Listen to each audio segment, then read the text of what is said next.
Alright, Shalom. Shalom. I'm going to give all praises to Yahweh, Ba'ashem, Yahushua, Ba'ashem, Rakakadash.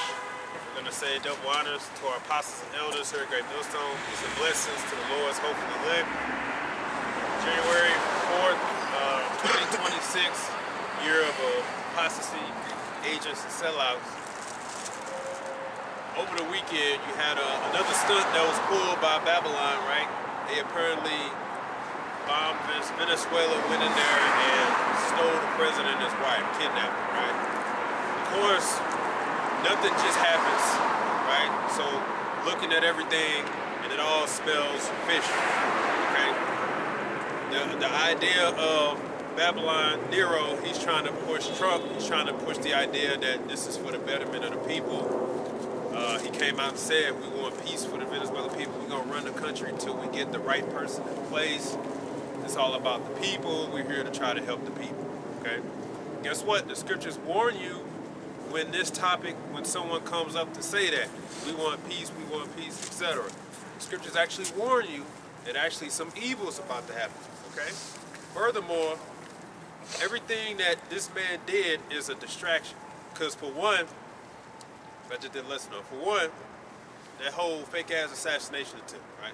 That right there was proof Trump was going to be president. Clearly he became president. They set him up. Oh, he beat an assassination attempt. He's the man, you know.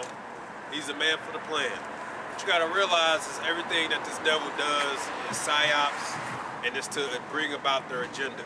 Okay, the Charlie Kirk situation, the bust, that all that was to justify martial law, Palantir, lockdown over the internet, censorship. That's what this is all about.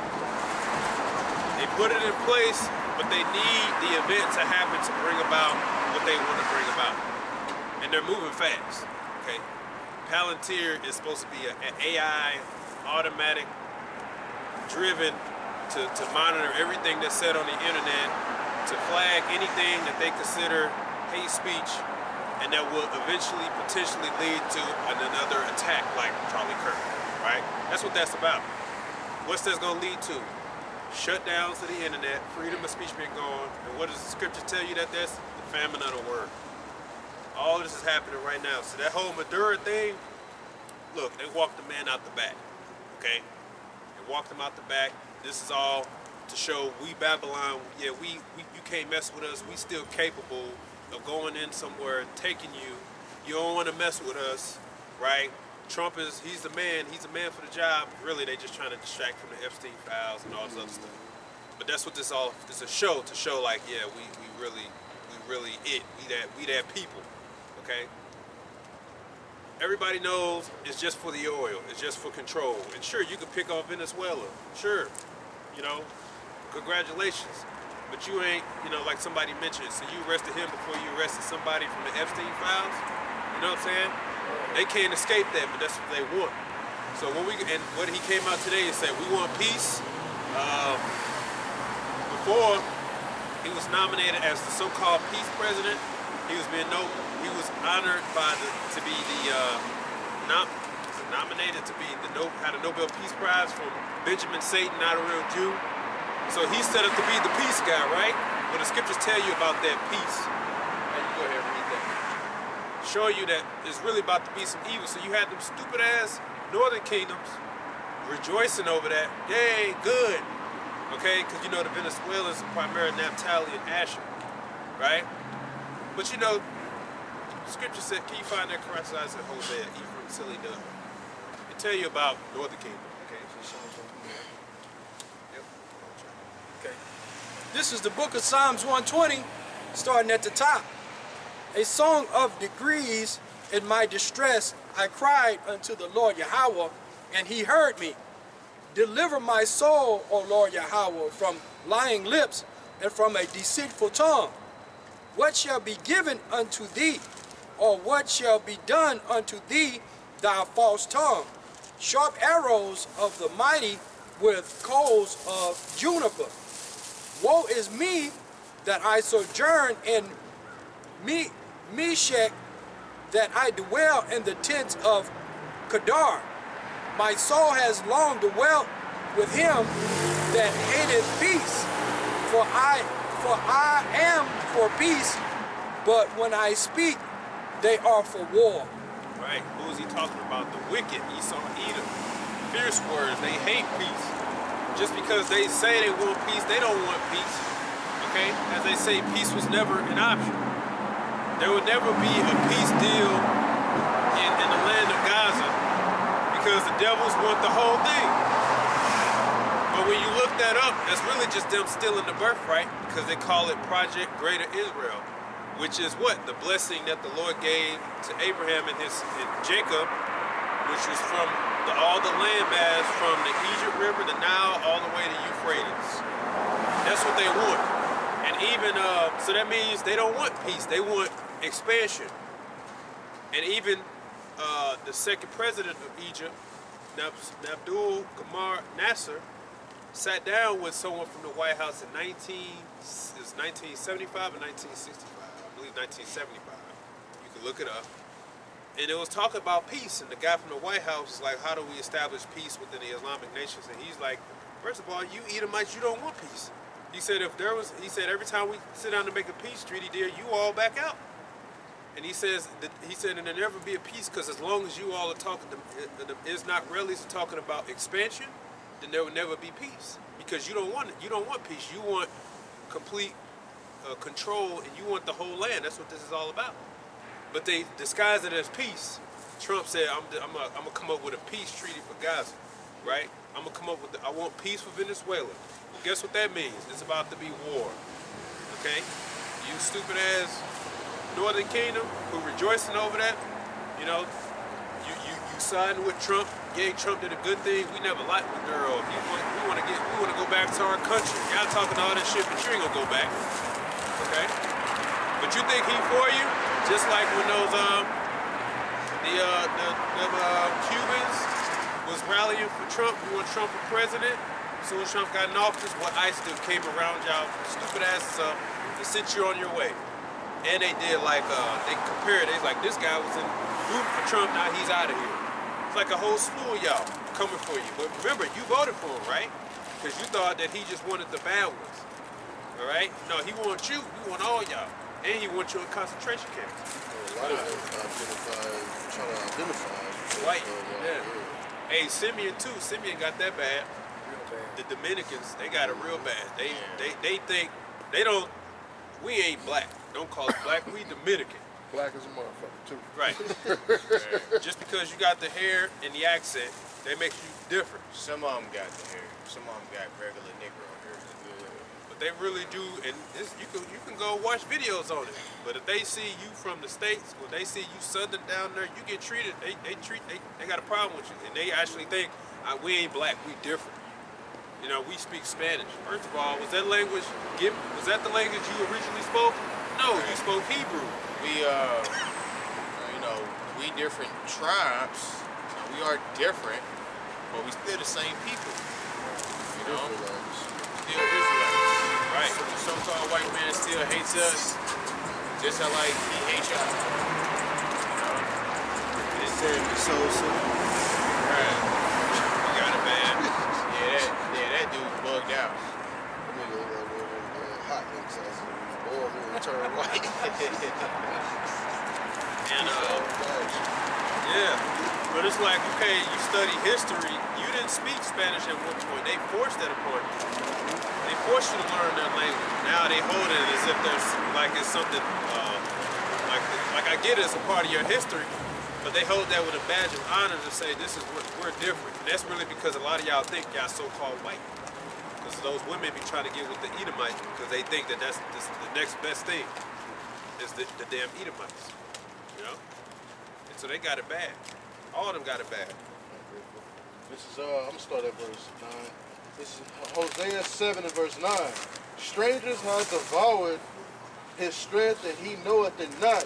Yea, great hairs are here, and there are upon him, yet he knoweth not. And the pride of Israel testifieth to his face, and they do not return to Yahweh, their power, nor seek him for all this. Ephraim also is like a silly dove without heart. They call to Egypt, they go to Assyria. And when they shall go I will spread my net upon them, and I will bring them down as the fowls of the heaven, and I will chastise them as their congregation have heard. Woe unto them, for they have fled from me. Destruction unto them, because they have transgressed against me. Though I have redeemed them, yet they have spoken lies against me. And they have not cried unto me with their heart. When they howled upon their beds, they assembled themselves for corn and wine, and they rebelled against me. Though I have bound and strengthened their arms, yet do they imagine mischief against me? They return, but not to the Most High. They are like a deceitful bow. Their princes shall fall by the sword for the rage of their tongue. This shall be their derision in the land of Egypt. Right, and isn't it? Okay, it's not in that. It's not The silly dove. Yeah, but it's also when it says he's given the idols, Oh. leave alone.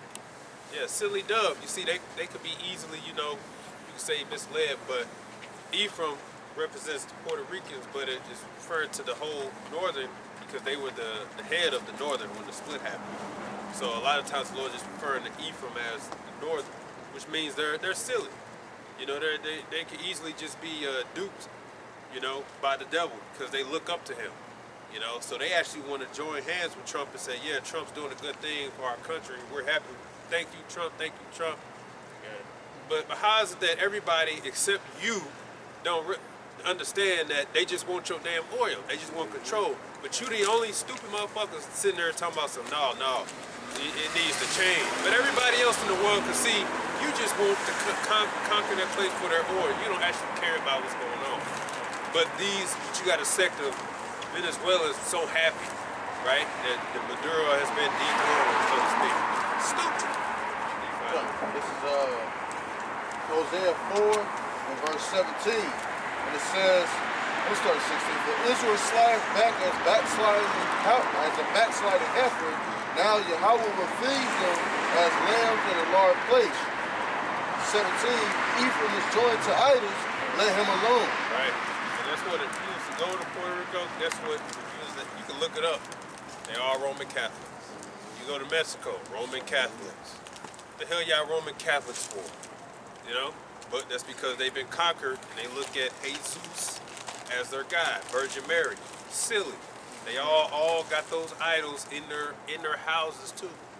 Okay, I never been in there, but I hear nothing but stories. They all, especially even got all kind of idols in their house because they're very, religious, but they're silly. They actually they got their Roman Catholic ism in them. Yeah. Virgin Mary candles burning and shit. Yeah, got the candles, Shrines, got all the idols in there. Lady of Guadalupe. Motherfuckers had They be on them cabs. Yeah, Lady like of Guadalupe. Yeah, which that goes back to the Queen of Heaven worship. And motherfuckers had these statues, and they was like putting money in her hand. And I didn't get a chance to ask them like what the hell does that mean, but I think as far as like if you put money there, you probably get something back or some shit like that. We didn't get to that. That's why the Lord will bring judgment down there. But you all want to rejoice over the Maduro thing? You think he coming to help? Yeah, okay. What I said, Psalm. Right. I think it was verse 18. Started 18.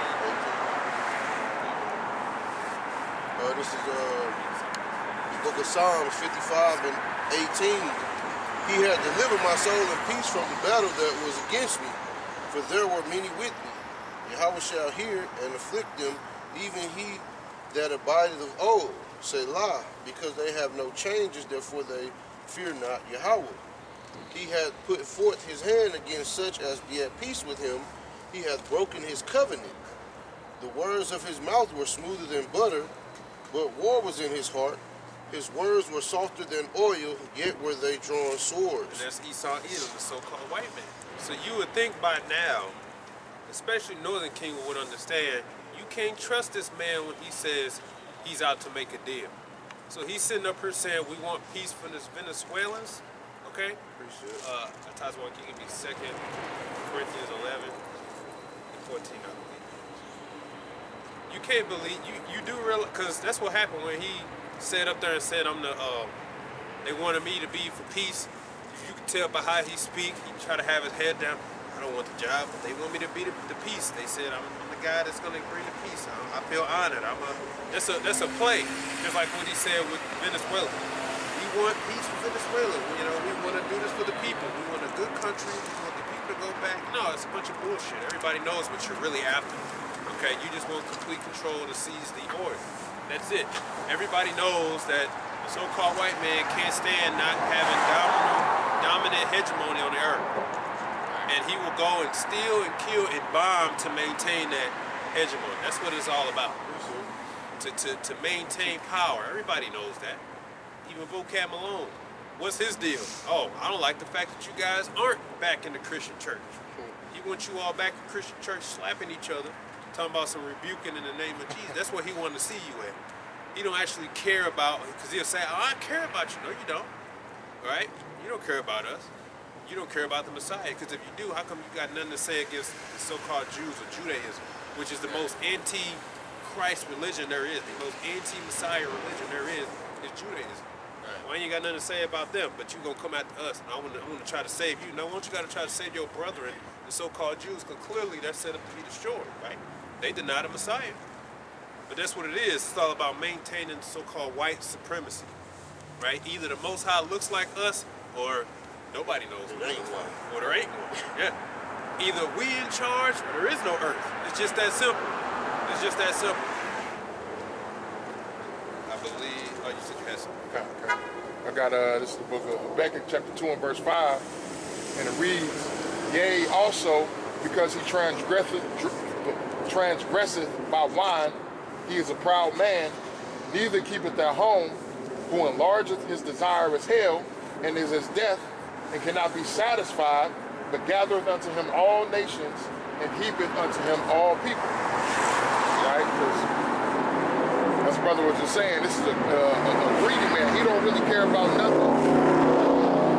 He don't really care about anything except for having power and having you in subjection. As long as he has you in his control, that's all he really cares about. He'll say and do whatever he needs to do to deceive you, to get you to believe, you know what I'm saying, that he does care about you. But as long as you fall in line with whatever he wants, whatever Esau's agenda is, you know what I'm saying, then okay, you cool, right? Until you not. Until he's done with you, until he through with you and he throw you back to the wolves. That's it. He will use can you find that in Sirach? I think it's chapter 14. Okay. He will use you till he gets what he wants, then he just kick you to the curb. That's how he got this land. That's how he tricked Gad. Which that's prophetic in itself. Okay, can you get that correct to that Psalms at the end of Genesis 49? Brother, what did you say? I'm sorry, 2 Corinthians 11 Okay. and 13. You can go with your... Well, I'm sorry, you take that. Well, that's how you get the end of too. This is the end of too, yeah. This is the book of John, chapter 10 and verse 10. Damn. The thief cometh not but for to steal and to kill and to destroy. I am come that they might have life and that they might have it more abundant. Right, because that's all he go around and do is steal resources, kill the people, you know, and destroy the land, man. That's it. If he's getting next to you, just know one of them three things or all three of them things is about to happen. About to steal something, about to kill something, about to just fuck up something, man. Right. That's his whole history, man. That's his legacy. Shit, since the beginning. Since the beginning. Because that's what they say in the Christian church. They say the devil came to kill, steal, and destroy, right? Without knowing who the devil is. Exactly. Who does that on the earth? Right. Esau does. That's right. They never connect the dots, man. Over 500 treaties broken. What is that? Shouldn't you know better by now? You can't trust that nigga. But Ephraim is a silly dog, man. Even when you read in the book of Maccabees, the devil broke his treaty, you know, making peace with Israel, and he fell upon the city, man. You know, so that's going to show you this devil will break whatever treaty he makes with you, showing that he's the original nigga. You know, Or he gets you when you vulnerable. You know, because you had, I forgot who it was. It might have been, matter of fact, Yeah, it was Antiochus. You know, it was his punk ass. He knew the Jews was keeping the Sabbath, so he's like, oh yeah, now it's the perfect time to kill them because they ain't gonna see this coming. You know? I got that. I know I just told you to get something. Yeah, you told me to get Can you also have Maccabees 1? Yeah, can you also have Maccabees 1 and 29? That's just going off what you just said. I got that. You got this spot? Okay. This is the book of Sirach, chapter 14, starting at verse 2. Actually, starting at verse 3, it says, riches are not comely for a niggard, and what should an envious man do with money? He that gathereth by defrauding his own soul, gathereth for others, that shall spend his goods riotously. He that is evil to himself, to whom will he be good? He shall not take pleasure in his goods. There is none worse than he that envieth himself, and this is a recompense for his wickedness. And if he do good, and if he doeth good, he doeth it unwillingly, and at the last he will declare his wickedness. Right. I was holding that too. And you know what? Can you go to chapter 13? Because that was what I was thinking, but that's the spirit. Chapter 13, you start from the top on it. Okay. This is Sirach chapter 13, starting at verse 1. He that touches pith, he that toucheth pitch shall be defiled therewith, and he that hath fellowship with the proud man shall be like unto him. Burden not thyself above thy power while thou livest, and have no fellowship with one that is mightier and richer than thyself. For how agree the kettle and the earthen pot together? For if the one be smitten against the other, it shall be broken. That's a powerful verse right there. Yeah. Keep going. The rich man hath done wrong, and yet he threateneth withal. The poor is wrong, and he must entreat also. If thou be for his profit, he will use thee, but if thou have nothing, he will forsake thee. If thou have anything, he will live with thee, yea, he will make thee bear, and will not be sorry for it. If he have need of thee, he will deceive thee, and smile upon thee, and put thee in hope. He will speak thee fair, and say, what wantest thou? And he will shame thee by his meats, until he have drawn thee dry twice or thrice, and at the last he will laugh thee to scorn. Afterward, when he seeth thee, he will forsake thee, and shake his head at thee. Beware. Keep going.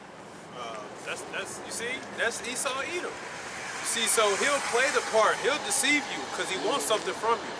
Yeah, what you need? Yeah, it's a good person. Yeah, I do this, I do that. Just like when Trump had Kanye, he sat down with Kanye. Yeah, Kanye, good person, good person. Yeah. Just letting him talk, but really he just trying to win favor over the black community. That's all it is.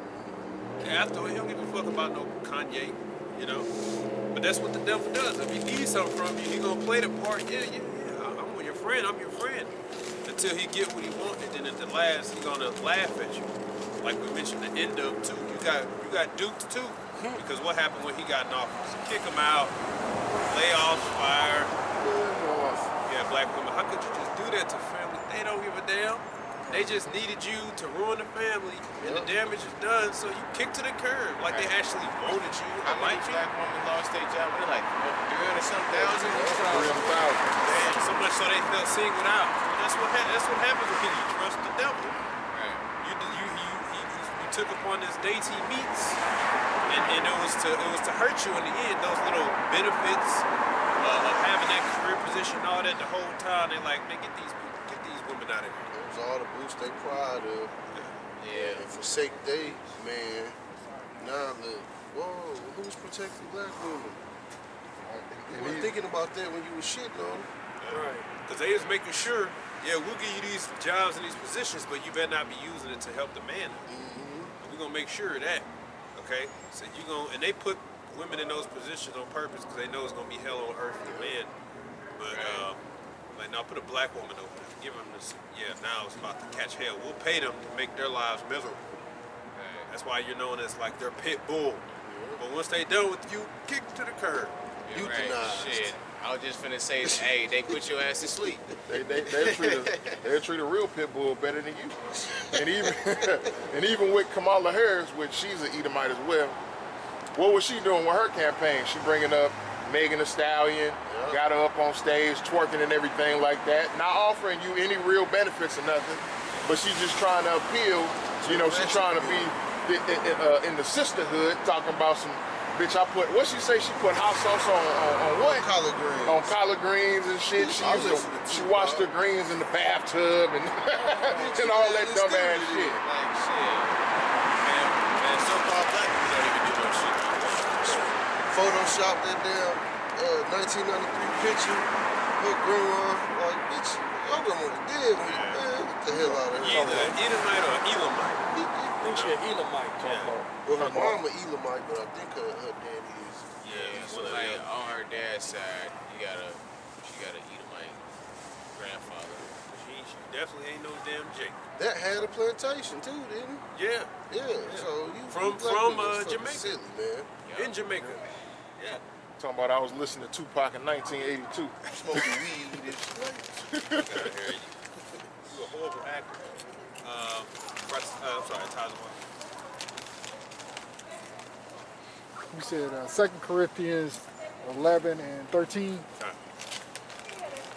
The book of 2 Corinthians 11 and 13, it says, "For such are false apostles, deceitful workers, transforming themselves into the apostles of Mashiach. And no marvel, for Satan himself is transformed into an angel of light." Hey, exactly. What does that mean? That means these devils know how to play part of his. If anything you learn is that Satan is always trying to imitate the righteous. The so-called Jews try to imitate the right, but they know they can't. And you know, a lot of them actually try to, but they just can't because they're the vessels of dishonor. Right. They'll go and get married and have a wife, but then they fighting their urge. They see a little boy, they fighting their urge. They see a little girl, they fighting their urge. That's why every time you figure out some sick trafficking ring, they're always at the center of it. They can't help it. It's always the rabbi. It's a rabbi that runs Pornhub. Okay, it's always the rabbi that's responsible for the most degenerate, what's the word? Degenerate acts and debauchery. They're always, because they can't help it. It's already in them. Yeah. You know, precepts. One more verse. Oh, okay. Verse 15, "Therefore it is no great thing if his ministers also be transformed as the ministers of righteousness." Look at that. Yeah, whose end shall be according to their works. Yeah. So you got it, bro. So don't be surprised, because that's what the devil, he knows how to imitate the righteous. They secretly all want to anyway. You know, even like Ben Stiller said, he said every Jew wished they were black. Yeah, I'm sure. Why is that? Because you know the real Jews are black. Right. You try to be like us, you try to be funny like us, but you fall flat on your face. You know, every time you try to imitate the righteous, because that's what they do. But that's exactly what Trump did. So the scripture says, don't marvel that now, because even Satan's ministers are now the children of light. Like we looked at them devils' faces, the continents at the class, like J.D. Vance, that man looked like the damn serpent. He literally looked like that thing from off Prometheus. Okay, the engineers, yeah, with the black eyes and shit. And then who else we looked up? Donald Trump. What was that one that Jay West bitch from who said that young Jake Men is the biggest threat to the nation state of Oh Israel? yeah, we looked up. We also looked up. I thought it was somebody else. Looked up. Oh, the little. It was the Department of War. Keaton Hexat. Yeah, Hexap, yeah. You look at that man, like you just type in JD Vance, that man looked like a snake, man.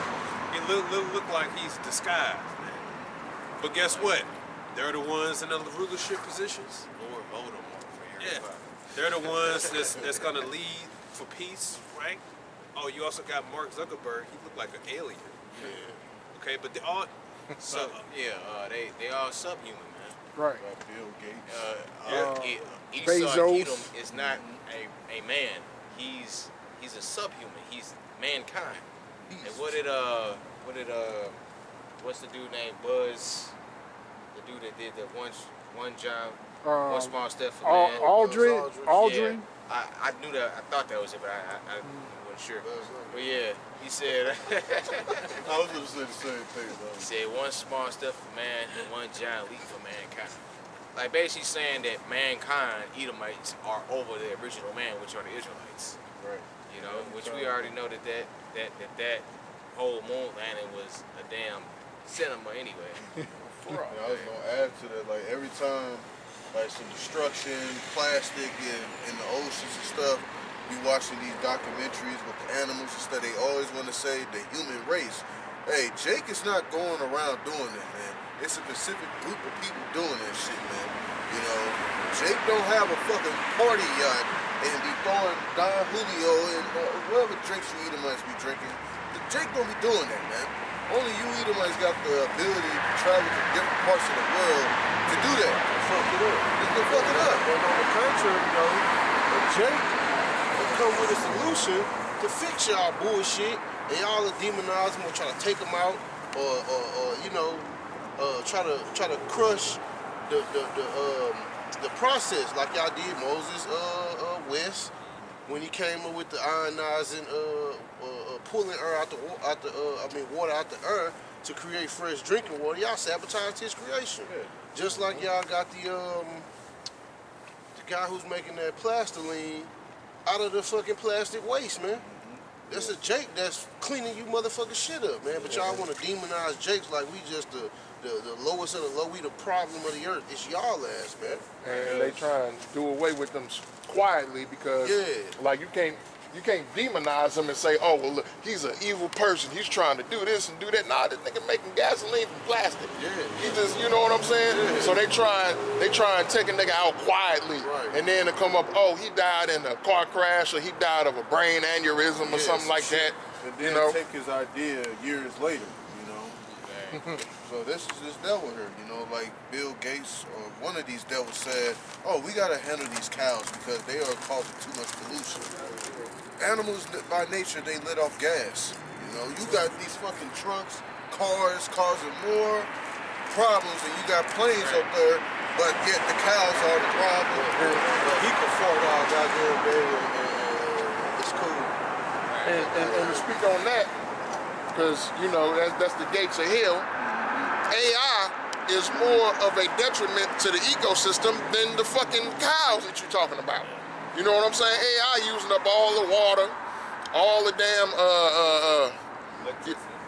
electricity, all the natural resources that they got to do to make the chips and the computer program and all that stuff to get it to work and all that. That's using more of the Earth's resources and being more of a detriment than a fucking cow farting. And the you know? shit that you get put out in Yeah. these factories, that shit take up a lot of space and it's not good for the earth. Yeah. And the people that live directly around those places, man, they suffer. Like Bridgeton, for example, they got that waste over there. Every time you drive on 270, you always smell that waste, which that's sulfur, you know? And it's poisonous to the human body. And it's funny that they got a hospital right in the same area too. So they know what they doing, man. Yeah. They got just like that video about those data centers, the family. They can't even get water. It's sabotaging their water system. All that couldn't have been me. Okay, you do that shit in my area, and I ain't got no water now. I'm going to apply for a janitor, and I'm lighting the fucking match. You know what I'm saying? And then they just okay with it. It's like, where's the outcry? And it's all in the name of control. If people wonder why your electricity bill went up, it's because they already made a deal. We're gonna run these data centers, and y'all gonna pay for it. And guess what? And they seeing, like they already did the math, right? It's using more water and energy than humans itself use, right? Just to run. But it's because they want to be like the Most High. They want to control. They want 24-hour surveillance because the Most High, they're trying to mimic the Most High. They want to at all times monitor everything that's being said worldwide. So they're not going to stop. They're not going to say this is not beneficial.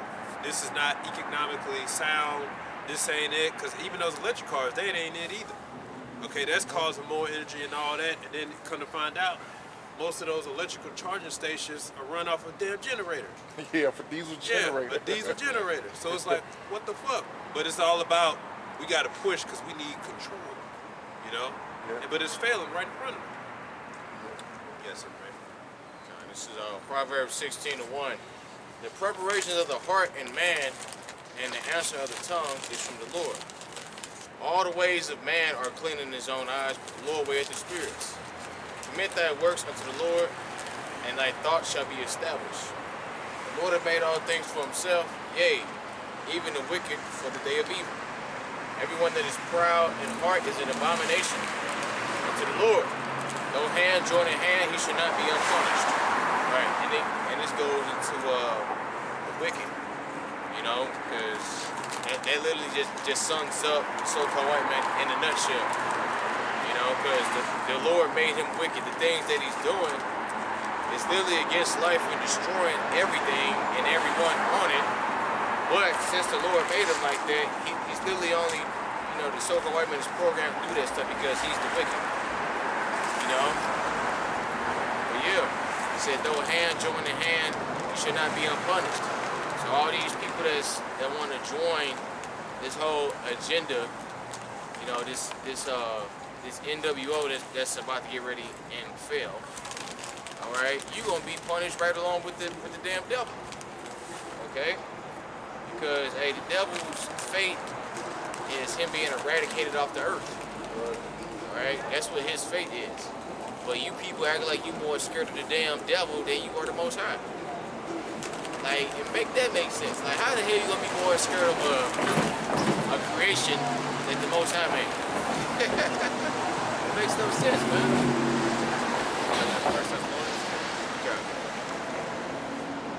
First one, give me Sirach 19, second to last verse. Yeah. Book of 1 Thessalonians chapter 5 and verse 1, and it reads, but of the times and the seasons, brethren, ye have no need that I write unto you, for yourselves know perfectly that the day of the Lord cometh as a thief in the night. But when they shall say peace and safety, then sudden destruction cometh upon them, as travail upon the womb of a child. So the prophecy says, watch out when they start to say peace and safety. And Trump is standing up here talking about he's the president of peace. He was nominated for the Nobel Peace Prize. He's the one set up to orchestrate the peace, what they call it, world peace. That's what Trump set up to do, which he's just a puppet, okay? Y'all act like he making his own decision. He's just a puppet, all right? Which is an oxymoron, because how you gonna be the president of peace, but then create the Department of War? Yeah, exactly. Exactly. That's why the scriptures say they'll say peace, but they draw swords. Right. That's how you know something about them Edomites, because at the end of the day, that's all they know. Because they can't, you know, it's just blessing. Yeah, that's their blessing. Right. And they can't help it. It's just like Haman. Haman today, vocab, all that. Even though he act like, oh, I'm this diplomatic person, I'm a preacher and all that. At the end of the day, you resort to wrath because you know you can't win when it comes to the scriptures. Right. And in the end, you're going to revert back to what you normally do as an Edomite, which is steal, kill, destroy. Lie, steal. Because like he did that video with Captain Zariak, when Captain Zariak stumped him on that one scripture in Isaiah. So he felt so embarrassed, he gonna flag the video to get it taken down. You coward, you know? But that's how he is. He tries to act like, oh yeah, I'm coming at you. Wait a minute, explain Isaiah 60 where it said we're gonna have the heathen doing all of our work for us. Well, you're not an Israelite, so it doesn't matter. You're like, oh, see, that's just you deflecting. He got so mad, I'm gonna flag the video and get it taken down. What a coward. But that's how he is. He wants to act like, yeah, I'll go back and forth for you, but when he lose, motherfucker, I'll push the damn button. God damn it. That's Esau. He gonna always resort to that because that's all he knows, but he tries to act like I'm holy. But once he realizes that you lose, or, okay, you say you want to debate honestly or whatever, you lost fair and square, he says, well, if I lose, that means we everybody about to die. It's like they eat about with their damn Madden game, man. Yeah, a so-called Jew. Yeah. Lost. Got his ass whooped by Jake. Yeah. And then went and killed. How many killed? Like two? Killed the guy, then shot up, and then shot himself. Yeah. It's a Madden tournament. But you can look at him and tell that dude got demons on him. Yeah. Like, hey, they was even sending on the video, like, while he's playing the game, his blank stare and shit like that. You know? And they was interviewing him, so he's like, I'm one of the better players. I'm one of the better players. They're like, yeah, well, you got third. I'm one of the better players. So he couldn't accept being second or whatever, or losing. Yeah. But he lost. Diggy, all right, good game. See you later. No, you got to watch your back. You got to remember, this is the damn devil. He don't like to take losses. He went to his car, got a gun. Yeah, they saw the he had the beam on the guy in his chest. Pow, pow, pow, pow, pow, pow. Off himself. All because you fucking lost. But that's the devil. You can't trust him. You know? He ain't gonna just roll over and lose like that. He's just so a loser. I think that was what the movie was. I think it was either Above the Rim or I can't remember. I know it was Tupac played in it, but Above the Rim. what where they lost at the end. Washington. Nah, they was up in New York at Rucker Park, I think, and it was like a tournament or something like that, and they lost it. I can't remember his name. The Jake who played in that movie is another Jake. But yeah, they lost the game, and then Jake wanted to pull out a gun and try and shoot everybody. Oh yeah. You probably talking about White Man Can't Jump. That happened in that movie too. Yeah, it happened in that one too. But it was, I think the one I'm talking about. Yeah, it was Above the Rim. Yeah, Above the Rim. Okay, that happened in that too. Yeah. You hustle me. I think you hustle me. Oh no, I'm about to shoot everybody like, let's get the fuck out of here. Go to the truck. Crazy.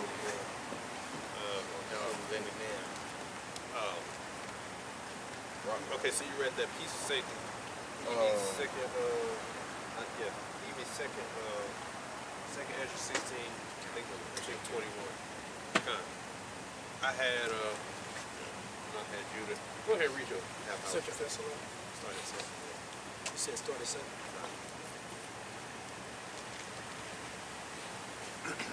This is the book of 2 Thessalonians chapter 2 and verse 7. And it reads, it says, for the mystery of iniquity does already work. For only he who now letteth will let until he be taken out of the way. And then shall the wicked be revealed, whom the Lord Yahushua shall consume with the spirit of his mouth, and shall destroy with the brightness of his coming. Even him whose coming is after the working of Satan with all power and signs and lying wonders, and with all deceivableness and unrighteousness in them that perish, because they receive not the love of the truth, that they might be saved. So that's how the devil operates. Deception, deceivableness. So no, when I saw that, I didn't just jump up like the people in the world. Trump a bad dude, man. He done went down there and took the... Man, that's all deception. Okay? All deception. All right, something called controlled opposition. And then the people figuring out, they're like, you know, this nigga look just like Saddam Hussein, who never existed, for the record. So everybody's pointing out, and everybody's always linking back to who? The so-called Jews. Why? Because the vice president of Venezuela said if she ever became president, her first order of business is to move the embassy of Venezuela to Jerusalem. Basically, she gonna bow. You know what I mean? So when Trump says we want peace for the Venezuelans, we want the right person in office, I mean, before, that means who's ever gonna be another puppet to do the bidding of the so-called Jews. That's what this is all about. But you stupid Asherites and you stupid Naphtalians. Ooh, yeah, Trump for us, yeah, ooh. I'm so glad he cares about our country. Sure. It says when they say peace and safety, then sudden destruction comes. Okay? He wants you solely to bow to him. And that should also tell you something else. Why can't he just mind his own fucking business? Right? Why, what these countries got to do with, it's because you have access to oil. You have the largest oil reserves. Now all of a sudden we care about what's going on now. That's a bunch of bullshit. Okay? How about you just leave people alone? Why can't you couldn't leave Cuba alone? Right? No, we got to seize it all for ourselves. You know? But but every time somebody steps up and say, you know what? I think we need our own currency. We want to work out our own deals. Thank you, America, for this, that, but we good. No, Esau gonna say, oh, hell no. I'm coming to talk, you know? The Bushes have some oil company down there in Venezuela. I'm pretty sure. Piazza Oil thing. Pretty sure. And it's all a front. This is how he acts. Like he just said the other day, if Iran threatens to hurt the peaceful protesters, we're gonna come talk to them. Meaning they're gonna go over there. They've been wanting to go over there in Iran in the first place. Go over there Okay? with guns. That's what it all boils down to, control. But what he's gonna say, oh, if they're hurting the peaceful protesters, we're gonna come over there and we're gonna do something. So when they do launch an attack, he told them not to hurt the peaceful protesters, you know? But remember, he's the leader of world peace. Remember, this is the guy trying to achieve peace. The scripture says you gotta watch out for that. Because while he's trying to achieve peace, it really means he's about to bring war. But That's the devil. they probably cut a back-end deal with Maduro. You know, probably like, hey, look. And they walked him out the back. Yeah, they like, we can do you like Gaddafi, or you can go along with these theatrics. Walked you out the back, you know? But it's just to show, yeah, you don't want to mess with us. Yeah. But you even got Edomites. That's some bullshit. That's how you know he's losing his power, when everybody is calling it a psyop, or the small hats has something to do with it. This is about, you lost your power. But what he's trying to do is make it seem like you care about the people. But even the American people, the Edomites, is like, no, this is a lie. You're just a puppet, and this is just a distraction of Epstein files. You guys ain't gonna ever get away with that. They ain't letting you go on that one. It just makes me question, what is an act of war? Right. Right? So if you go into another land and you violate all types of different acts, let's say if somebody came over here and went over there to Washington, D.C. and snatched up 2 people, wouldn't that be an act of war? Right. Can you go to any other country internationally, go snatch their king? Wouldn't that be an act of war? Yeah, right. With military, with a Right. military operation, the guns and all that shit. Like, Right. That's basically kidnapping. That's another curse. Yeah. I mean, it's an act of war when you take their leader, is it not? Yep. That's what the world said. And that's why a lot of the Edomites, especially in the comments, they're mad because they want peace in the world, but Trump's doing this, right? And he's doing it all without Congress, because technically you can't do that without Congress. But he's doing it on his own. So that's making a lot of other Edomites mad, because they're like, what the fuck are you doing? That's why a lot of them are mad. They're like, no, this ain't got nothing to do with the people. You basically trying to start a war. And you don't want people to be on their own, and you just want them to bow to the small hats. Oh yeah, he's the man for the job. and for him acting without Congress, that probably make people think, well, shit, what else can he do without going to Congress about? Yeah, man. You had 2, right? Yeah, you had me get Genesis 49. Yeah. This is Genesis 49 and verse 19. Gad, a troop shall overcome him, but he shall overcome at the last. Which is prophetic. Jacob prophesied that's going to happen to Gad. Okay, he's going to overcome, but he's going to overcome at the last. You know, but that should just go to show you, in a sense, how naive our people can be, especially Northern Kingdom, because they just still want to keep believing. Well, he said this time that they was going to respect our boundaries, and then he'll break it over 500 times. Just like, I remember, you know, the little opening for The Simpsons, the little 4 president faces on the earth, rock. I think it's called Black Hills, or something like that. Before there was that, the story behind that is called the Cellar-Starve Act. In fact, Gamariel, could you look that up? The Cellar-Starve Act, yeah. It was that area. Where That's my Rushmore. where they said it would belong to Gad, but once Esau saw, they got a lot of minerals over there. But they said, nope, we already acknowledged that we're gonna respect this as their boundaries. What the devil said, well, we need to change that. They gonna sell it to us or else. So they didn't willfully sell anything, they forced them to sell it. But guess what? If you was to go, I'm sure, go see the place, the devils would say, yep, they made a deal with the Native American Indians. No, you didn't. You forced that up off them. You know, it's called the Cellar-Starve Act, but that's how the devil get down. First, we make a deal. This is all your land. We won't touch it. But then they say, wait a minute. That's some good land. We're going to change the rules. Change it. And you did that over 500 times, man. And he going to keep using that same playbook because that's all he knows, deception. So everything he does, everybody knows that's a damn lie. You really don't want people to have their own sovereign land and peace. You really don't. You just want control. That's what this is all about. Oh, we would need to censor the internet for the kids. This ain't got nothing to do with the kids. You just want to censor people from telling the truth. Right. Because if they really wanted to protect children, they'd shut that Roblox shit down. Yeah. Here it is, you got pedos on there, and you got a few accounts of these people who go on there to expose them and get them caught. The guy who owned Roblox banned those people account, not the pedos. It's a thing I seen the other day where it's like an ad. You know how like, you know, where like I forgot what the talc powder or whatever, by a lawyer get a lawsuit and they try, you know, this is something like that. It's like, has your child ever been harmed through the Roblox app by being assaulted, essayed, and all of that stuff, right? So. Yeah, and then it's coming out that a lot of those people, those pedophiles, they be showing up to the child's house. Yeah. You know? And the parents be confused, like, who the fuck are you? You know, they be like, I'm friends with such and such. And I'll be like, dude, that's weird, man. PDF files, and more than likely, I'd be like, hold on.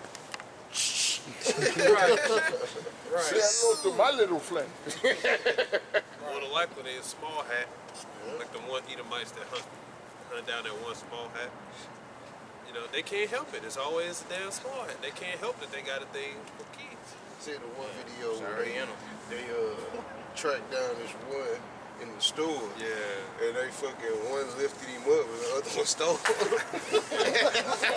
That shit was so motherfucking funny. Like, They got a whole they got a whole like department, right, trying to catch PDOs, but PDF files, but the common sense is if they really wanted to catch them, they would, but the reason they ain't gonna catch them is because your people in high places, they're PDF files.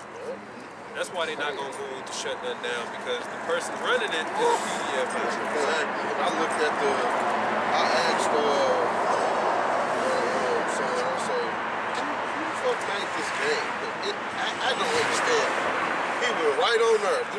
This is the guy that made it. I said, oh yeah, this motherfucker is fucked up. He's fucking foul, man. He's a weirdo.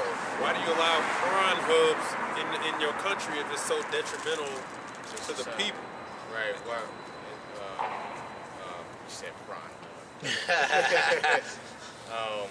Shit. OnlyFans too. Some of the biggest stars or names in there is them small hats. That's The right. women. Yeah, But they'll get a Jake to do that shit. And I'm like, Jake, man, y'all fuck yeah, that. the prawn hub's owned by a rabbi. Yeah, come on. You know? Just a bunch of nasty people. Why, if addiction is such a problem, why do you allow casinos to do what they do? Whereas, you know, this is Babylon. They'll go in, you go in there and they'll say, we got booklets and stuff if you need help gambling. Well, I'm out, deal with the problem, you know? But that's how it works. This is Babylon. Everything's a profit. There's no profit in no crime. There's no profit in people being not sick. There's no profit in any of that, so we need to allow them that so there can be profit. Continuous game. Yeah, the other one, right? The Maccabees. First Maccabees Yeah, I think it's verse 2. 30. This is First Maccabees 1 and 30. Reads, and spake peaceable. And after 2 years fully expired, the king sent his chiefs, collectors of tribute, unto the cities of Judah, who came unto Jerusalem with a great multitude, and spake peaceable words unto them, but all was deceit. For when they had given him credence, he fell suddenly upon the city, and smote it very sore, and destroyed a much people of Israel. Right, because he said what? Spake peaceable words. But once they gave him credence, meaning they lowered their guard, he came with the sword. So this is why you don't trust anything this devil says. You should question it. Okay? You should always question anything this devil puts out, even if it's true. They say if you hear something bizarre, I don't question it. I don't trust it. But then you say, oh, okay, it happened, that's fine. But because it came from you, I don't fucking trust it. You shouldn't trust anything the devil say. When he said he want peace, everybody should know baloney. You don't want peace, you want control. You're just trying to distract. You know, you got to make it seem like you did something noble. You know, because you got too much negative press, especially about the Epstein files. So let's try to earn a win for the Trump. You know, yeah. Look at what I did. I did that. I'm the peace guy. I did that. Okay. While most people are like, nah, not buying it. You know, where is the resistance? You know, and the second of all, this is stupid. Right? Not buying it. So you gotta question everything this devil says, does. And because in the midst of all this, he's saying peace. And we know what the scriptures say about that.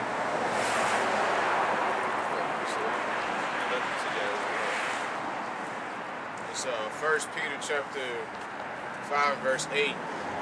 Be sober, be vigilant, because your adversary the devil, as a roaring lion, walketh about seeking who he may devour. Right? So you gotta be sober, be vigilant. You know? And now you got a bunch of jakes that's basically going back into the world. You know, I'm worried about my job. You know, I got to take three weeks off from doing the work to get more money. Like, bro, this society is about to get ready to fall. You know, it's what, like $50 trillion in debt.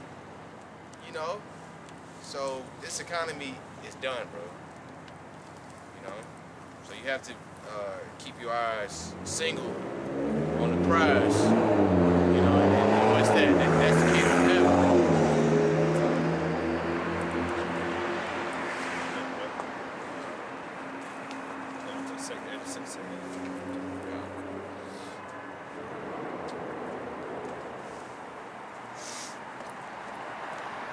Yeah, but just remember, somebody put out the little tweet, I don't have it, but they went down all the lists of everything that Trump did since he's been in office. Like, for one, he bombed Nigeria on the 25th, so-called Christmas. But they're like, wait a minute, this is the peace president, and they went down all the lists of how many bombs he done dropped and how many countries he done invaded. But remember, he's the peace president, okay? So you know what the scriptures say, when they say peace and safety, then sudden destruction. All right, Satan transformed his ministers into the ministers of light and his ministers. Like we mentioned those names, right? J.D. Vance, you got that other guy who lead the Department of War, okay? That's all right. You had those Edomites that went out on the street telling some white man fight back, white man fight back. I'm like, dude, y'all the oppressors. You even had that Sicilian-looking Jake that was all like, man, like everything is owned by white people. So how are you a victim? Right. You know? What are you fighting back for? You know? Right. You the one that's fighting everybody. You know? Right. Trying to Fight back the to resistance.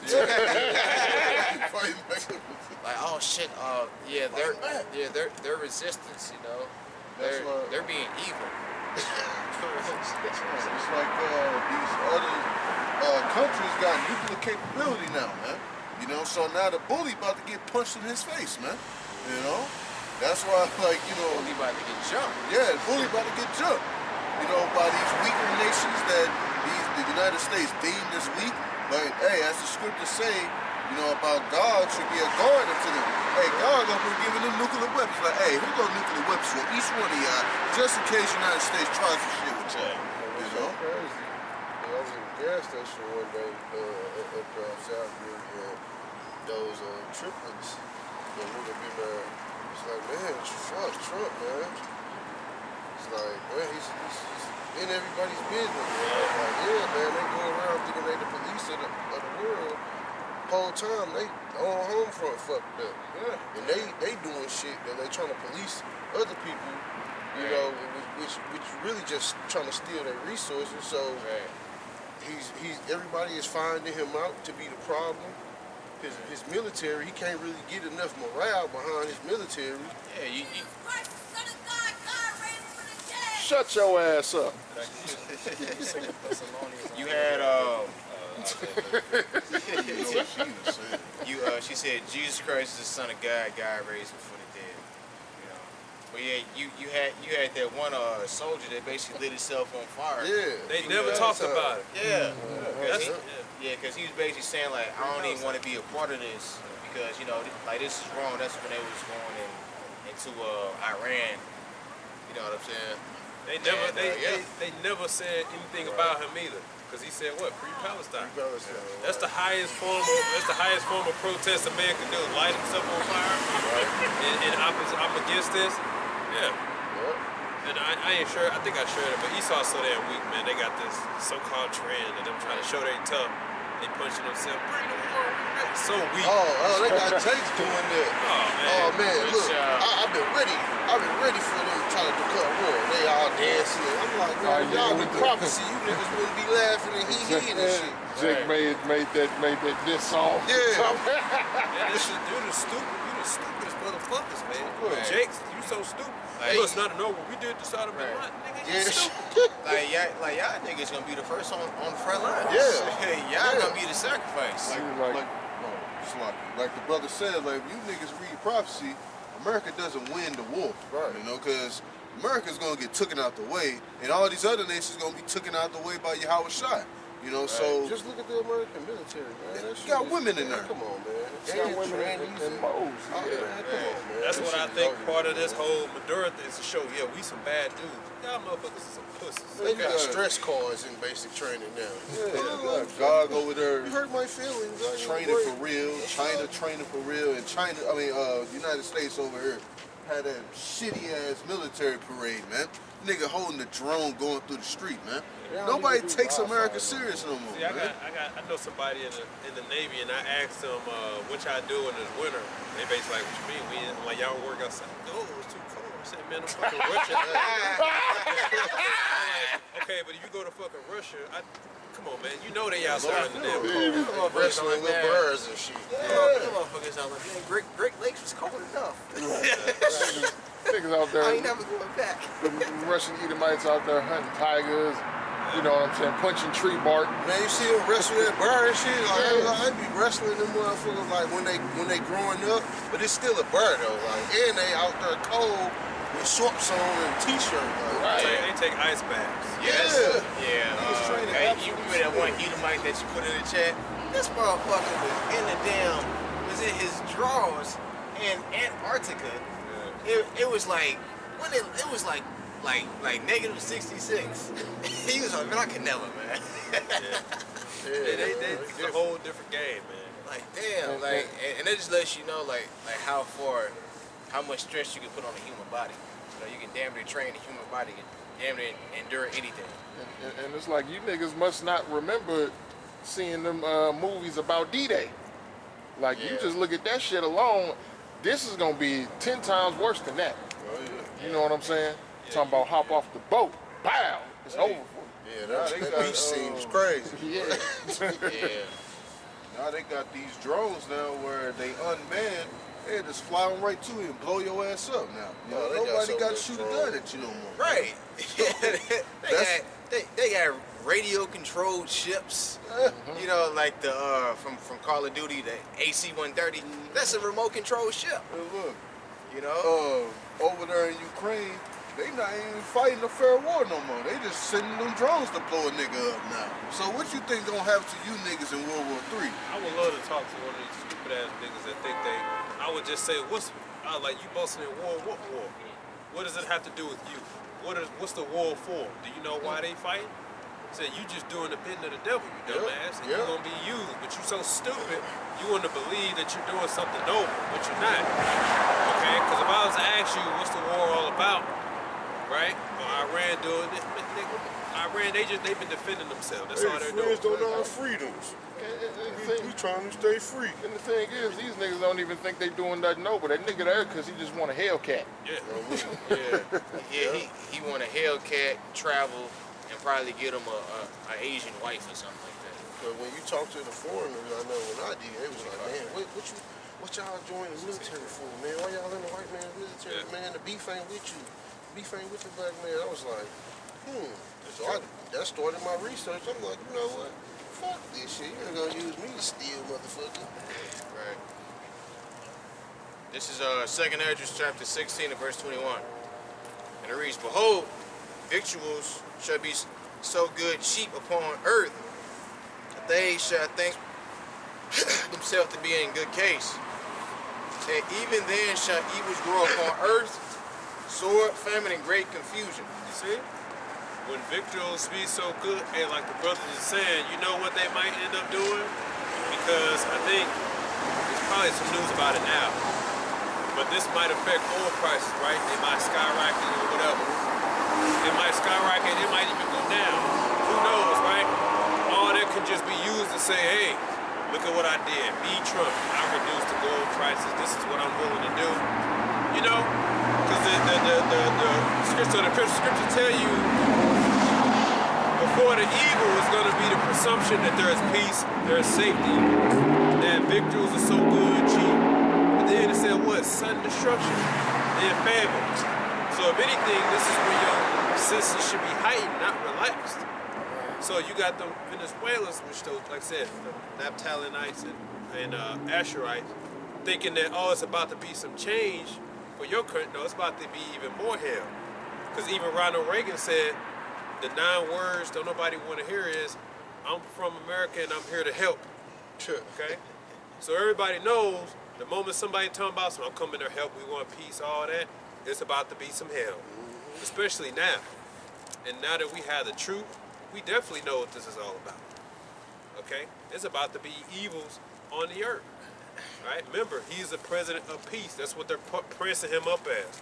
So everything he does, all these psyops, is to press him up as the peace guy, the leader of world peace. Because it's all about what? Iran.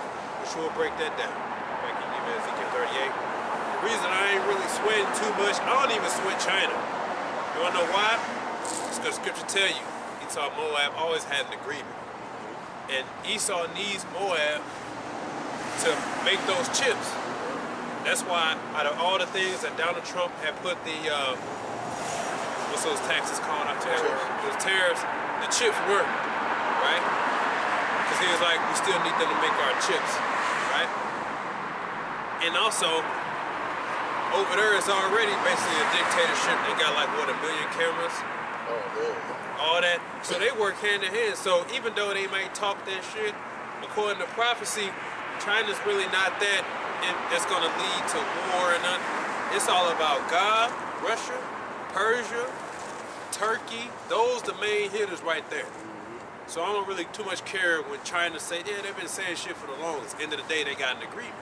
Go back to Revelation 18. That's how they get rich off of them, right? End of the day, they still work together to keep you out of their luxurious apartments and stuff like that. They still work, so it ain't like they beef with each other. But every now and then, Esau will be a devil to a Moabite because he's the damn devil. Okay? You had that? God, I also got something else to go back to what you were talking about, how deceitful this man is. I looked up through AI Overview. Well, first, as a matter of fact, let me go ahead and read your scripture. This is Sirach 19 and I started 25, Brother Kashay.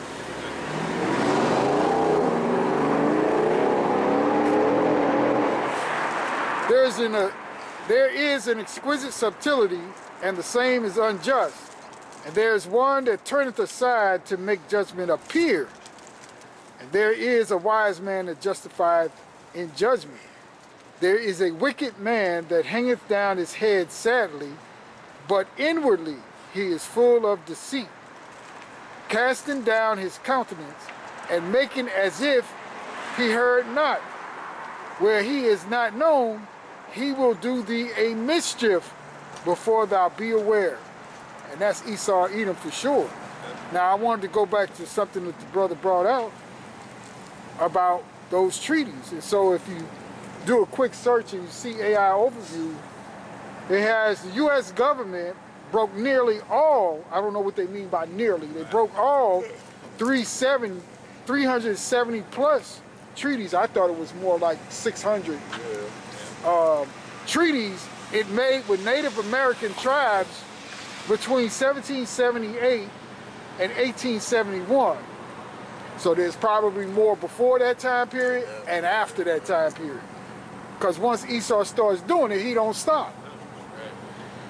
With historians agreeing that most, if not all, were violated for what? Land, resources, and expansion, leading to significant loss of native lands and sovereignty, with examples including the California treaties and the Indian Removal Act, even as native peoples continue to fight for their treaty rights today. And you still see that today. Gad is still fighting for certain rights. Now, of course, we all know the history of $5 Indian, their descendants, and so on and so forth, claiming shit that which they really Edomites and they're not Native American anyway. But you got that also in the Hawaiian Islands, right? Even with the Japhites, you know, who called the so-called, you know, who called the white man, Esau, Edom, so-called white man, Howley. That's his name in the islands. They want him out of there. You know what I mean? Yep. So this devil has been a devil to the whole planet, you know? And everywhere he goes, as we've mentioned many times before, you know, he just brings death. He just brings confusion, you know? He's a liar and a vagabond. I remember I did a video maybe 2 years ago on the Japhites, how they were strong warrior build, you know, masculine men. Then now, with Esau being over there, now you see them in coconut bras and the parade, straw skirts and shit, ponytails in their head.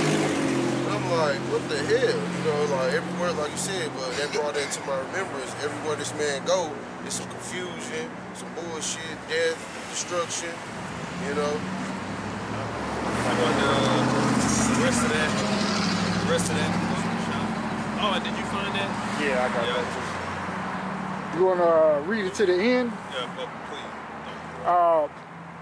Verse 28, and it says, "And if for want of power he be hindered from sinning, yet when he findeth opportunity, he will do evil. A man may be known by his look, and one that hath understanding by his countenance, when thou meetest him. A man's attire and excessive laughter and gait show what he is." Right, so like we talked about those names, like J.D. Vance literally looked like the snake. Mark Zuckerberg looked like a damn alien. The Gates of Hell. And even Elon Musk, that dude looked like a damn robot. But mind you, all these people are in the position of power. Trump looked like a damn eagle. Okay? All these people.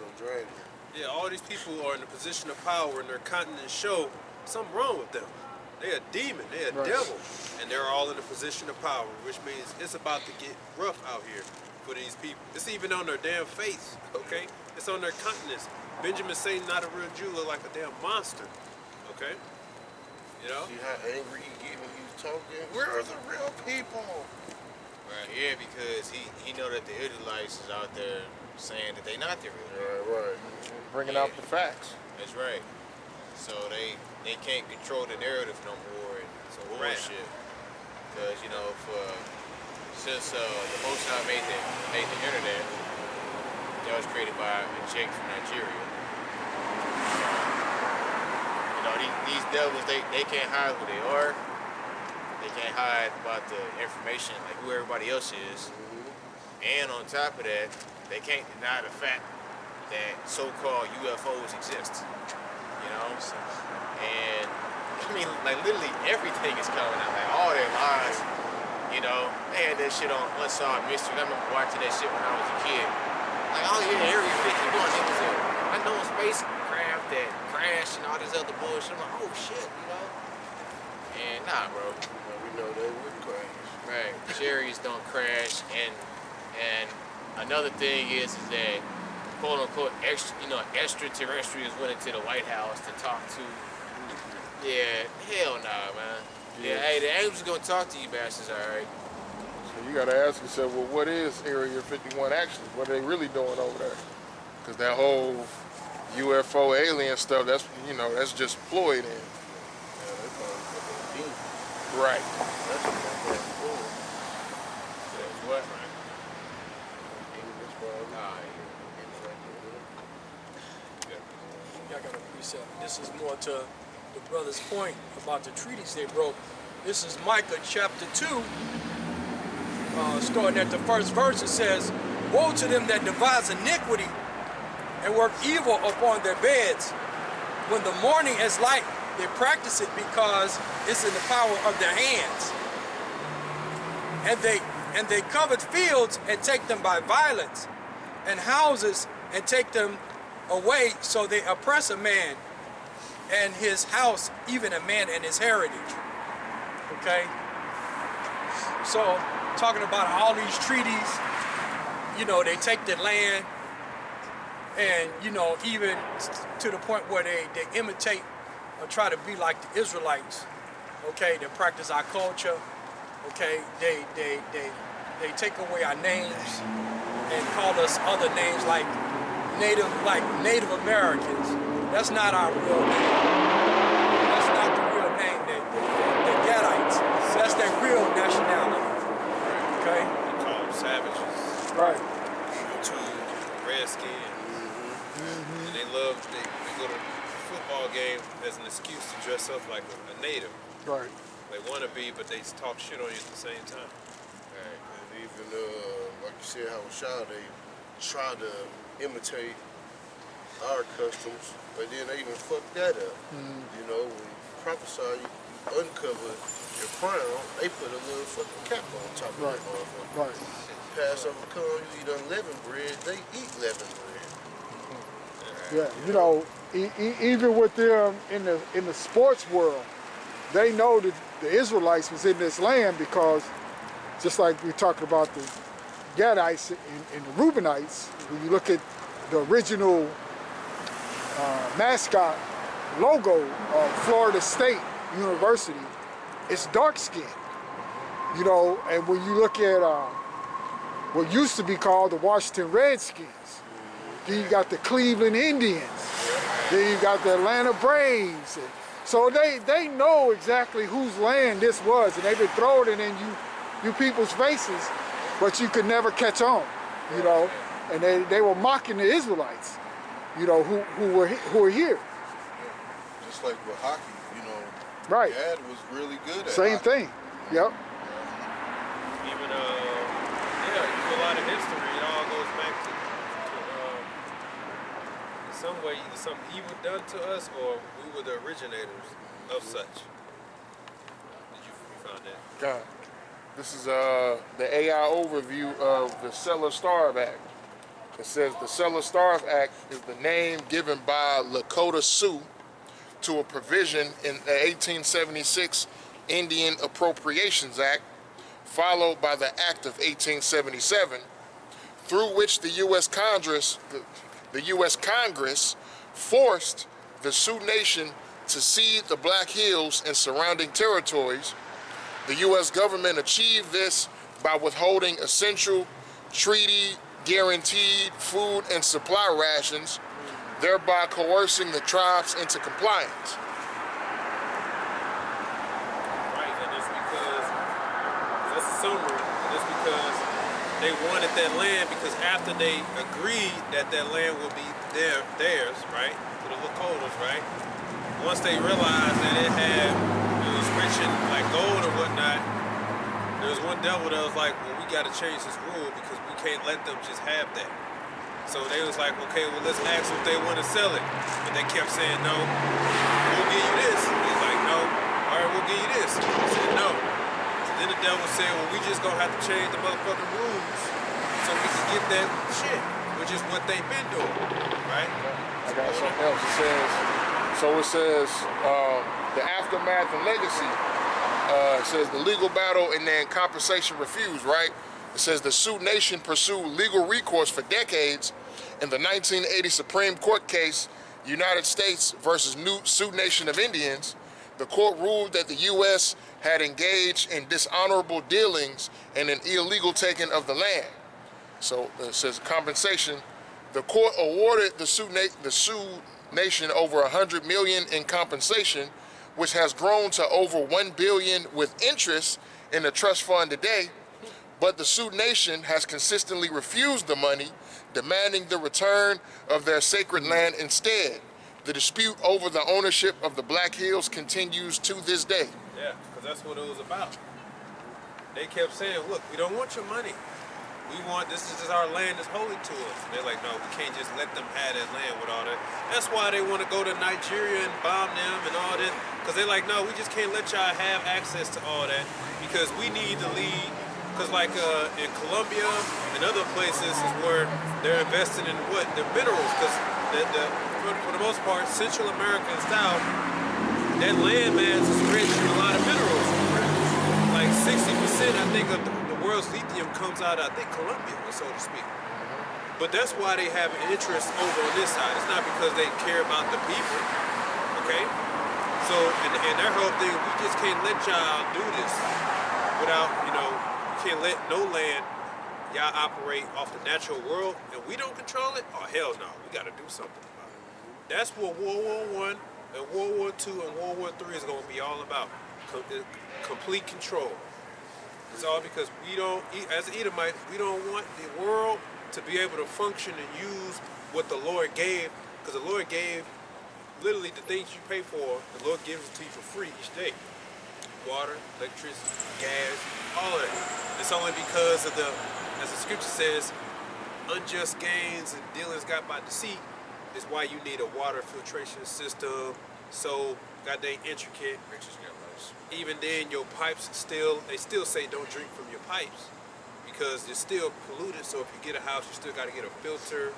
You got to do all that. You got to pay for it. You got to pay for your electricity. All that the Lord gives it for free. But the devil says we want it for ourselves. Like that damn, like you did a video of that damn devil, little U-Fall. Like, yeah, we can make God mad however much we want. We don't need him anymore. He said the Lord give us all these things for free. I believe over there, I think it was Cameroon or Sierra Leone, somewhere up in that little west coast region of Africa. They found these rocks that touch them as electricity. So I wonder, that's how they figured that out, and now they going over there to get that shit. Called them something worse than Shithole country. Yeah, he called. Yeah, that's what he called shithole. Shithole countries. Why you want to go over there? Then? You want to police them the whole time. You don't, like your brother said, you don't care about the people. You want the resources over there, man. You know. He don't want y'all to be able to fully sustain on y'all own. He wants to control that. Right. Yeah, and look, and if that was the case, since you got everything, what are you doing with the resources? You still got potholes in the goddamn streets.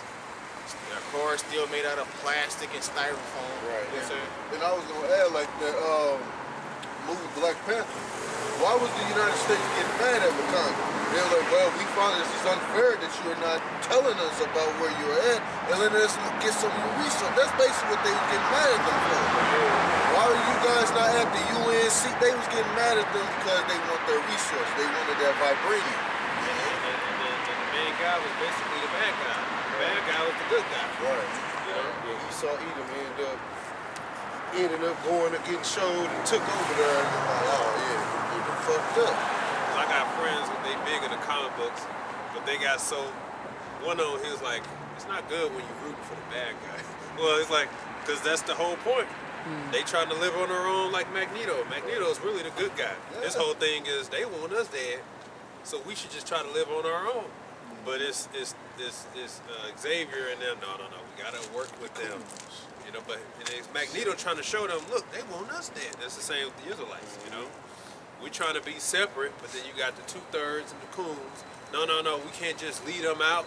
Yes, the hell we can. Yeah. This ain't got nothing to do with them. Well, they had it in Deadpool 2, where he was all like, yeah, basically like Magneto in charge of Xavier was basically like I forgot the word that he used. It was basically based off of Malcolm X and Martin Luther King. You know what I'm saying? Yeah, like Magneto, he was always trying to tell Xavier not to trust these humans. Guess what? Xavier kept on trying to trust the humans. What did the humans end up doing? Praying them damn senators and to hunt the mutants down. You know, so it's going to show you, hey, Magneto was right. You know. It was I think it was the latest Transformers or whatever, where they had the Cemetery, yeah. The fourth one where they was hunting the Autobots down. yeah, with the Dinobots in there. yeah, Yeah, that's the I fourth forgot. one. Yeah. I forgot what they called them. I can't even remember, but the animals or whatever, the animal robots or whatever. And you had that fucking demonic robot just eating up all the planets and shit and everything. Oh, you talking about Unicron? Yeah, that one. Shit, even Star Wars too. You had the Resistance, and I think it was what, the Federation or something like that. This Ecclesiasticus of Sirach, chapter 12 and verse 10. Never trust thine enemy, for like his iron rusted, so is his wickedness. Though he humble himself and go crouching, right, he'll come to you. Esau like to come to you with that no bass in his voice, real high-pitched, squeaky, like he's so non-threatening. Yet take good heed and beware of him, and thou shalt be unto him as if thou hast wiped a looking glass, and thou shalt know that his rust has not been altogether wiped away. Set him not by thee, lest when he hath overthrown thee, he stand up in thy place. Neither let him sit at thy right hand, lest he seek to take thy seat. And thou at thy last remember my words and be pricked therewith. You know, so when all this happening, you don't take heed, and then it's happening, you're gonna be like, damn, you're gonna be stoned, and you know, and you're gonna be hurt. Like, damn, I should have listened. You know, this man is a straight snake, man. Next verse on that say. Who will pity a charmer that is bitten with the serpent, or any such as come nigh a wild beast? Right. So it gets to a point where you just deserve. You keep falling for the same old okie doke. Yeah. Who gonna feel sorry for you? Everybody should know this is how the U.S. gets down. They promise this, they promise that, but in actuality, they're coming to steal. Yep. They're coming to ensnare. Right? Why? Because they want you subject under them. They don't want to help. They don't want to do nothing. That's why it's known now. If you do make a discovery or come up with something beneficial, you better keep that shit to yourself. Because you might disappear. Okay? Because if anything that's brought forth that can relieve people from either being sick, you think they're not gonna push the herbs? That's why I looked this up. If you wanted to try to be an herbalist, you gotta travel. Because there's only a handful in the country. Because they're not about to push that. But if you want to go for medical, you go down the street. You got a whole plethora of options to choose, especially St. Louis. I didn't know, but people travel here to go to school here because of Orange Jewish and all that. Mm-hmm. Yeah, they got like the best like doctorate program to go to. That whole thing. Wash you area. All that. But so you go down the street and there's like 10 to 20 different nursing programs. But if you want to be an herbalist, you got to travel to California. Why? Because they ain't gonna push that. Why? Because if everybody understood that they can build their own pharmacy basically in their backyard, that the devil says that means we can't control that. That means more people heal. No, we need people in the loop. See the doctor, pay the bill, pay the prescription, so everybody can keep getting paid. Get treated, don't get cured. As they say, there's no cure. No profit. There's no profit. A patient cured is a customer lost. You know, that's the motto. And I was gonna say, like, let you start like growing food, having livestock or whatnot. You know, we was talking about it before. They had sent a Terminator seed. They had put a Terminator seed in your soil. You know, and what that does, it kills all the. It basically makes that whatever that plant is not be able to reproduce again. So basically, it just starts dying off every bit of a time.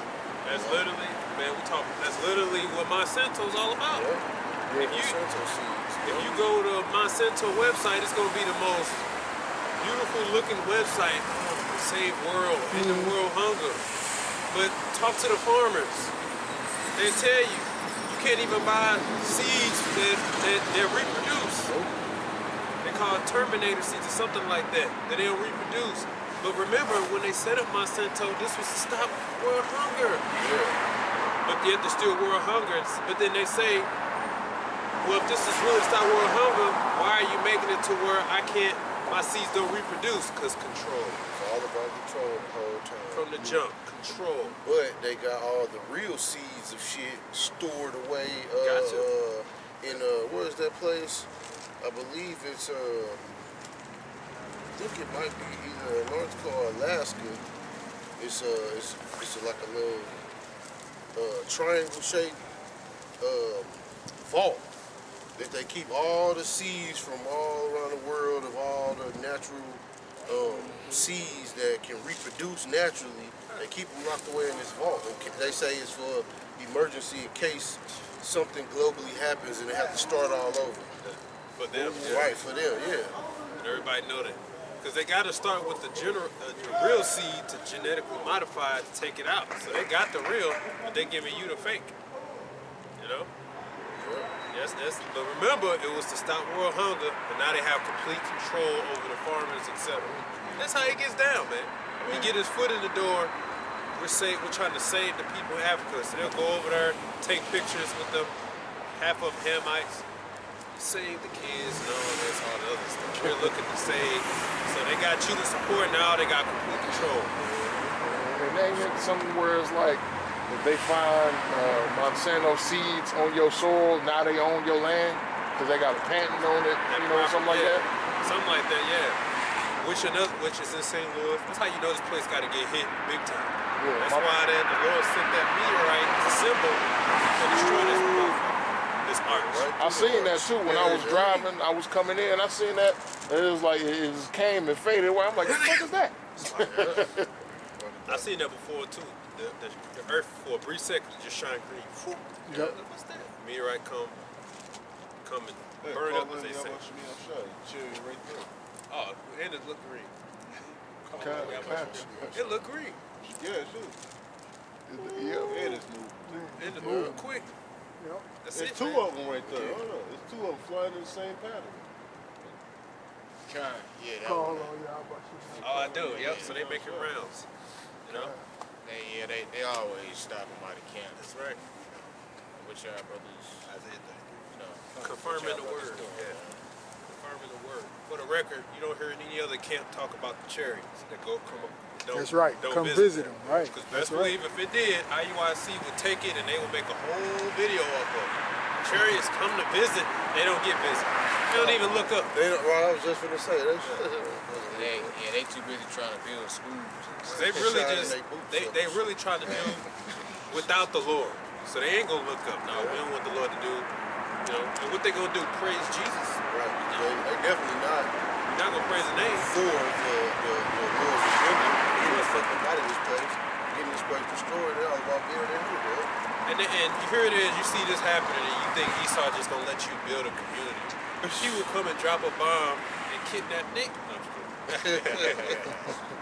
That's what he would do if you think he's just gonna let you in his own backyard go and prosper. Man, he already got all that under wraps. You know? Start from top. This is the book of Isaiah, chapter 33, starting at the first verse. It says, "Woe to thee that spoileth, and thou was not spoiled, and dealest treacherously, and they dealt not treacherously with thee. When thou shalt cease to spoil, thou shalt be spoiled. And when thou shalt make an end to deal treacherously, they shall deal treacherously with thee." See, so as the phrase goes, what goes around comes around. You reap what you sow. When you Edomites, eventually you're going to be the ones raising the right flag and it's going to want to talk. And that's when these other nations are going to bone rush you. Like, we ain't talking nothing. Oh, now you want to talk. You drop bombs first, ask questions later. Right. You literally make a peace treaty deal and then bomb the hospital the next day in Gaza. See, they do that because they know ain't nothing gonna happen to us. But that's why the Lord said something is gonna happen to this place. That's why you call it the virgin daughter of Babylon, because you ain't never been touched. But it's gonna happen, and that's why I say what? Peace and safety, then sudden destruction. I was gonna say, also say you would no longer be called the virgin daughter. You know, meaning you don't get hit, man. No pun intended. Going cold though. You should no longer be called the virgin daughter, man. Won't be touched. But he never sees. It's the book of Revelation, chapter 11. I'm going to start at verse 15. It says, "And the seventh angel sounded, and there were great voices in heaven saying, the kingdoms of this world are become the kingdoms of our Lord and of his anointed, and he shall reign forever and ever. And the 24 elders which sat before Yahweh on their seats fell upon their faces and worshiped Yahweh, saying, We give thee thanks, O Lord Yahweh Almighty, which art and was and art to come, because thou hast taken to thee thy great power and his reign. And the nations were angry, and thy wrath is come, and the time of the dead, that they should be judged, and that thou shouldest give reward unto thy servants, the prophets, and to the saints, and them that fear thy name, small and great, and shouldest destroy them which destroy the earth." Why? Because he has to be stopped because he's destroying the earth. Those AI data centers destroying the earth. Okay? And it's all because he's following exactly how Rome fell. Rome fell the same way. They stretched their armies, they stretched themselves too thin. And why is that? Because they were trying to keep complete control over everything and watch over everyone. That's what this is all about. Esau trying to mimic the Heavenly Father. All right, the Heavenly Father wrote his laws on stone. Esau erected his laws on stone, those Georgia Guidestones. And guess what? Don't nobody know how those came about. It's just a sight to see, but there's no real history on it. So don't nobody know who wrote this up, erected this, and wrote 10 laws. Don't nobody know how that happened? Get the fuck out of it. Or how it blew up. And the first one is what? Maintain humanity Under 500,000. under 500 million. Yeah, 500. Yeah, in balance with nature. That's what it says. What they're trying to be like the Most High. Teach them how to or control reproduction was number 2 or 3. They want to control who can reproduce and who can't. And when you look up all the people that's in charge right now, even going back to what's that FBI guy name? Indian man. Nah, he's an J. FBI. Who? Jerry who? Even him. All these people all have an agreement that depopulation needs to be the #1 agenda. Yeah. That was his words. So they're all about what? Control, population control. Gates of hell. What did he say to the open public? Right. Population is increasing. That's a problem. But with the help of jabs, we can reduce that by 10%. Everybody just start clap. Yeah. But the Hebrew Israelites the worst thing ever. Men out there preaching in the cold. So then they still don't society. connect the dots. These people falling the fuck out. After Right. the jab, we made mandatory. It's misinformation. Alright, man, to hell with you. Yeah, no, it was just die suddenly. That's all it was. Healthy athletes. Die suddenly. And they was young. Some of them was like 19, 20, 21, 22. You don't know. They just die suddenly. Yeah, okay. Then you got Israelite groups that promoted that, man. That's why they're mad, because now you got to take an account for it. And guess what? Trump's about to push the 6G. The 6G. And in that, said what? Implantable devices. Yeah. And we already know that stuff's dangerous already. What's going to happen to all those people who took the jab? Because it's a guy that I think I put it in the chat. It was a guy that was some type of doctor, but he was going around evaluating the people who had got it, and he said they all had the same symptoms, and he was scanning them with like a metal detector or whatever. He said like it's nanoparticles is showing up in the same areas of these people's body who show this same symptom. He said when the 6G is activated, it's gonna activate in these jab people. And guess what? That's all of our family. Yeah. Who knows what's about to happen? And on top of that, it was like vaccinated blood versus somebody who didn't have it. Man, that blood looked all brown and all just dead, man. Yeah. And it said that the people who who took the jab, they was looking at their sperm cells. They basically don't exist no more. So you basically wounded in your stones. And the scriptures talk about a man that's wounded in his stones cannot enter into the congregation of the Lord. You're not even a man no more because your body ain't even producing sperm. You know, seeing a video where they was looking at someone's blood and stuff like that and had these little strands in it. Like, it was like worms. Yeah, it was going through all they arteries and stuff. It was the same,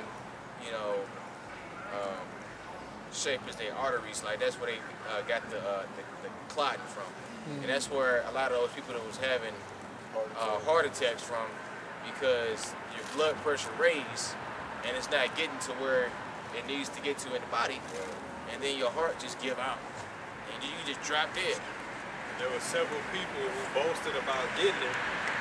One of them, Edomite, if I die such and such, I'm taking it, nigga dead. Okay? He ain't the only one, but there's several people that just end up dead after. And then they showed it with the women. They were showing how something was attacking the uterus, or when they had a baby, something was attacking it, which was causing miscarriages. And they also showed that it came out in their breast milk, which is virtually impossible because there's a lot of barriers, but this is able to bypass those barriers, okay? And you get it right here in your arm, so it can shoot, and it got in the breast milk, okay? So that was no, what they would call a jab. That was a test. That was a test. It was another, it was this doctor that was basically saying like, hey, yeah, if you took the jab, you might as well just go and get tested for HIV. And then go sue your government. Right. Next thing you know, he ended up dead. Yep. Yeah. Because,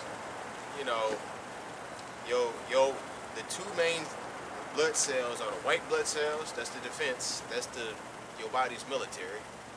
And then that's your red blood cells, that's the body's 9-to-5 workers. Once those two things are destroyed, there is no body. Right. And Defenseless. there are ways to detox that out your system. You gotta look it up. I still got the video on my phone, but there are ways to detox that. But yeah, because coming into the 6G, who knows what that's gonna bring, man. Like I said, our family took it.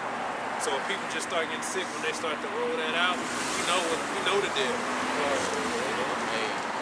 Hey, prepare yourself, because these people, our people, they've been scoffing for decades, man. But it is true for a decade, which is nothing compared to the apostle. But shit, but that's a long time to keep telling somebody the same shit over and over again, and they don't take heed to the advice that you're giving about what the scriptures say and about what it don't say. They even bringing back the mandatory shots for hospital workers. So they're starting that shit up again. Okay. This is book of Proverbs, chapter 1. Okay. Can I start at 25? Book of Proverbs, chapter 1, starting at the 25th verse. It says, "But ye have set at naught all my counsel, and would none of my reproof. I will also laugh at your calamity. I will mark when your fear cometh. When your fear cometh as desolation, and your destruction cometh as a whirlwind, when distress and anguish come upon you, then shall they call upon me, but I will not answer. They shall seek me early, but they shall not find me. For they that hated knowledge and did not choose the fear of the Lord Yahweh, they would none of my counsel, they despise all my reproof. Right, and that's because, so the Lord basically said that could come into you suddenly. You might just suddenly start feeling sick all of a sudden, you know? And then put 2 to 2 together when they start rolling out this 6G, okay? And like somebody had already broke down, 6G has nothing to do with technology or whatever. It's to put you in the interface, to put your body with the technology, with the world. So they about to really hone in and put some dangerous waves out there that's gonna harm people. And if your blood ain't right, you know, who knows? And then it says, what the Lord just said, he said, then they shall call upon me. Yeah. Right. He said because you didn't choose the fear of the Lord. Because at that time, the Israelite groups like ISUPK who promoted it, they did it because they wanted to feel safe. Everybody else is doing it, so they wanted to do it. They didn't choose the fear of the Lord. Okay, brothers actually suffered, you know, and got sick, but prayed to the Lord and came out of it. Felt down, but come out of it. Because they even told you it didn't even stop you from getting it. Right. So what was the point? Yeah, Of even taking it in the first place? But you all went and did it because you wanted to feel safe. Where everybody else doing it, so let's just all comply. Oh, the Most High, and which we heard all the damn excuses in the book. You know, man, Jake is a master of excuses, man. Oh, well, God gave you 5 senses. Oh, well, you gotta obey the laws of the land. You know, we heard all that bullshit, man. We're not gonna be able to tell you how much smell shot in that day. Oh, well, you gotta obey the laws of the land. They said they told you in the first beginning paragraph of the Moderna, it's a operating system, you know, like the one in your computer, telling you it's nanotechnology that they shooting in your ass. And you can't come sue us for any damage. Right. Okay? And then only after the fact, And you niggas still did. You know, because you have no faith in your how about Shemal Shah. and now all of a sudden you quoting what they talking about. They said that the people that did take it, they slowing up progress. Oh, now you quoting them, right? And that's why Captain Zaryak said what? We gonna all do what he say anyway. He tell us to go do this, we gonna go do. Ain't no we all nothing.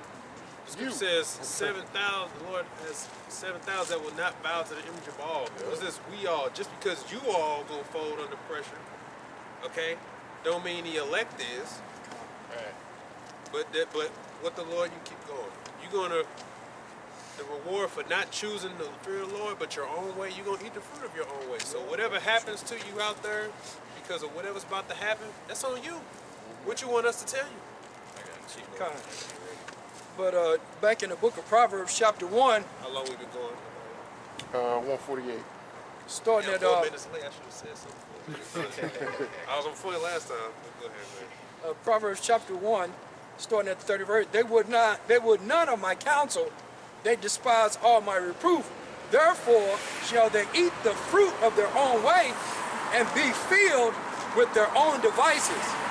For the turning away of the simple shall slay them, and the prosperity of fools shall destroy them. But whosoever hearken unto me shall dwell safely, and shall be quiet from fear of evil. That's it. Can you be exactly. Because that's the goal, is to be quiet from evil. So the Lord basically said, for all of you all who don't believe me and you did your own things, you're going to eat the fruit of your own way. So whatever happens, happens. Some people had got Bell palsy. Some people got maimed. Some people went to sleep, never woke up. Well, and who knows what's about to happen with the 6G? No, turn into zombies. You know, you should have chose the fear of the Lord. And we was looked at as fools, right? We was a bunch of fools for not complying and not doing this, not doing that. Don't seem like it now. You know, I even heard women go on the internet and they was criteria, for their criteria, most men, they like, if you got that jab, I'm not dealing with you. She said, because that's a sign that you ain't a man. In a sense, like, you just go, you ain't thinking under pressure. And I'm like, look at that. And you know, a lot of men got mad at that. And I'm like, I'm probably mad because you probably went and took it, you know, because you got a woman basically telling you, oh, hell no, you know? Yeah. What they talking about, unvaccinated sperm is going to be the going rate or something like that. Yeah. Something like that. Hey, even for you older brothers, it ain't gonna matter. I was just getting ready to say that. Even for us old cats. Right. I was just getting ready to say that. The Lord said he should make a man more precious than gold. Yeah, you never know, man. Because vaccinated vagina is different from unvaccinated. You know, because those type of like the jab basically attacked your genitalia area. Because the gates of hell and all the people that's involved in it. Right. So yeah, here it is. You trying to talk to a woman and she rejects you, and you don't know if she took the vaccine or not. She gonna say, well, they women. So if you ask them and they know it's gonna affect how you see them, they'll just lie. They'll lie about it. Right. Yeah. You gonna have to make it sneak out of them. A lot of times they say it, vaxxed and boosted and Right. yeah, like You gotta be like, go with them to Walgreens or something. Hear them talk about what they done all took. You gotta overhear Hey, it. just be like, hey, did you take your flu shot? If she say yeah, then that means she took the damn COVID-19. I would probably go at it like, I would pretend as if I'm poor. Yeah, I'm all poor. Are you? You did? Oh, hell.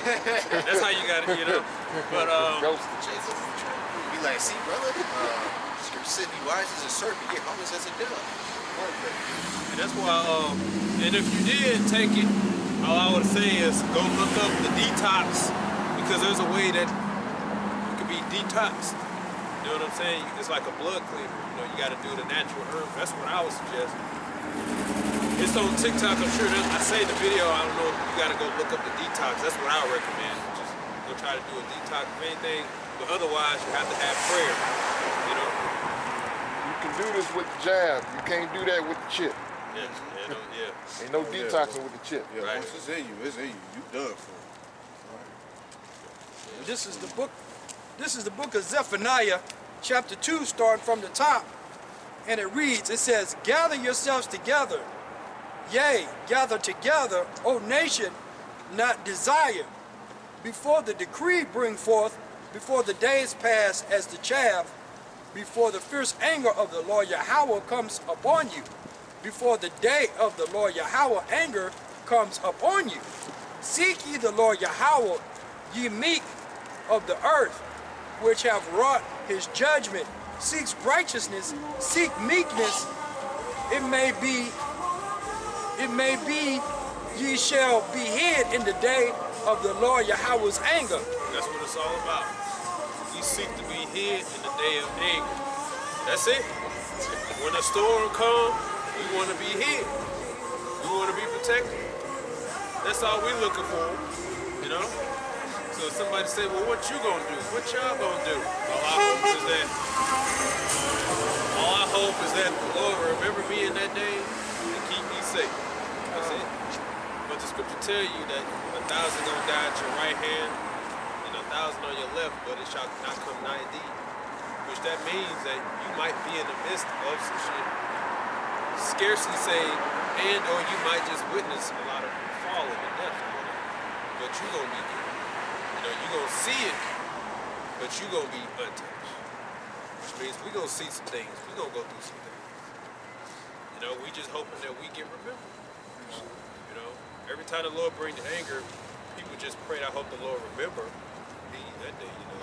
You might get engulfed, you know what I'm saying? I don't want to get engulfed, I hope the Lord remember me, you know. And that's what Nehemiah said, Lord, remember my work. I'm trying to get things right. Jake want to go back, I'm trying to get it right, just remember me. You know, that's all we can ask for, you know. And that's what it said. We may be hid in the evil day. That's all we striving for. We don't know where we're gonna end up, what's gonna happen. That whole arch thing, the Lord is symbolically showing that. Hey, remember, we still got the earthquake. Okay, we still got the New Madrid fault line. The Lord basically said that arch is going down. We don't know how, okay?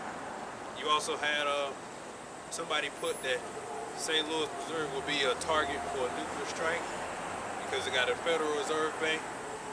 It also got history regarding nuclear capability or some shit like that. We might be in the midst of it. We just hope that we get quick. When that tornado came, I think it landed for like 2 minutes. Okay, this brother got affected, but he was good. You know, a little uncomfortable, a little bit without life, but he was good though. Compared to people who lost their homes, you know. His back took off of their home. You never still live on the north side. And you crackers. This is the book of Revelation chapter 12 and verse 7. And there was war in heaven. Michael and his angels fought against the dragon, and the dragon fought his angels and prevailed not. Neither was their place found any more in heaven. And the great dragon was cast out, that old serpent called the devil and Satan, which deceived the whole world. He was cast out into the earth, and his angels were cast out with him. And I heard a loud voice saying in heaven, now has come salvation and strength and the kingdom of our power and the power of his anointed. For the accuser of our brethren is cast down, which accused them before our God day and night. And they overcame him by the blood of the Lamb and by the word of their testimony, and they loved not their lives unto death. Right? So this goes into the war that Esau Edom is going to fight against Yahushai and the rest of the angels, starting off with Michael. Okay? And yeah, and it says what? They prevailed not. So it's already written that you're going to lose. You know, and, hey, everything else happened. You know, the transatlantic slave trade, the falling away happened. You know, basically the statue that Nebuchadnezzar saw, you know, Daniel interpreted his dream. That literally all happened. You know? So, therefore, your downfall is going to happen as well, because that's all prophesied in the scriptures. And it said that they love not their lives unto death. You know, because, hey, we hate our lives over here, man. You know, we hate our lives, we hate our bodies, you know, we hate our situations, we hate our jobs, we hate you people. Yeah. Because that's the thing, like, our lives, at most, are just going to be okay. Nothing too spectacular. You're going to have your highs and your lows, mainly lows. Other than that, ain't none of us, we can never fully enact our full potential in this place.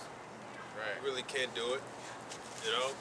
So at best, we're just, you know, we're really just passing through. The Lord got judgments for this place. We're just passing through. Part of that is goes into sacrifice.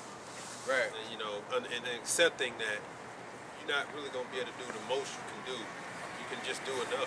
Like I said, your lives is okay at best. To add to that, as our Lord told us, you know, we shall be scarcely saved. We barely gonna make it, you know, but still be saved at the end of the day. You know, basically saved by the skin of our teeth. You know, so whatever we gotta go through, we gotta go through it. You know, because hey, that's what was prophesied unto us. We gotta go through the straight gate. You know, as Yahushua told us, the servant is not greater than his master. So, you know, we gotta understand, like, hey, where we go through, we gotta go through the battles.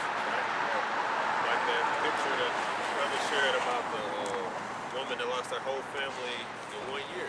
She has 6 kids, and she lost them all in 1 week. Her and her husband. And I was like, hey, who's to say that can't happen to any one of us? Because you might be the only one out of your family the Lord saved.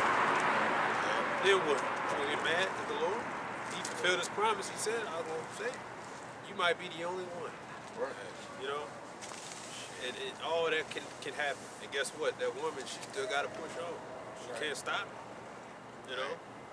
And it's like, damn, that's fucked up. But it can't happen. It happens to people every day, for the most part. And it happened to Job. He lost everything in one swoop. Only thing the Lord left was his wife, but then she eventually got mad at him and cursed him. So he definitely felt alone.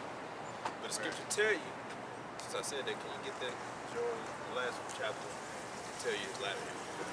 And in other words, you got to be cool with being by yourself, man. Standing alone. Which, don't get me wrong, of course, most definitely, you don't got nobody. You got your how much in there, sure. That's support to have. That's right. But you got the brotherhood as well, you know. But for the most part, you know, you alone. You walking alone, man. Like a brother, unless you work with a brother.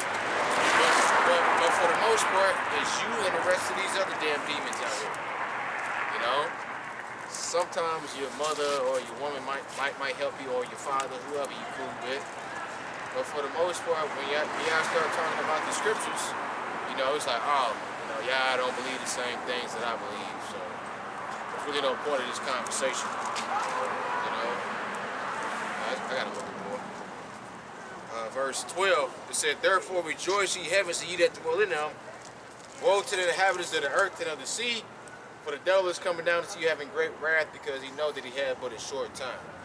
Right, and these Edomites, they know they have but a short time. You know, they trying to get this shit on and popping before Trump is out of office.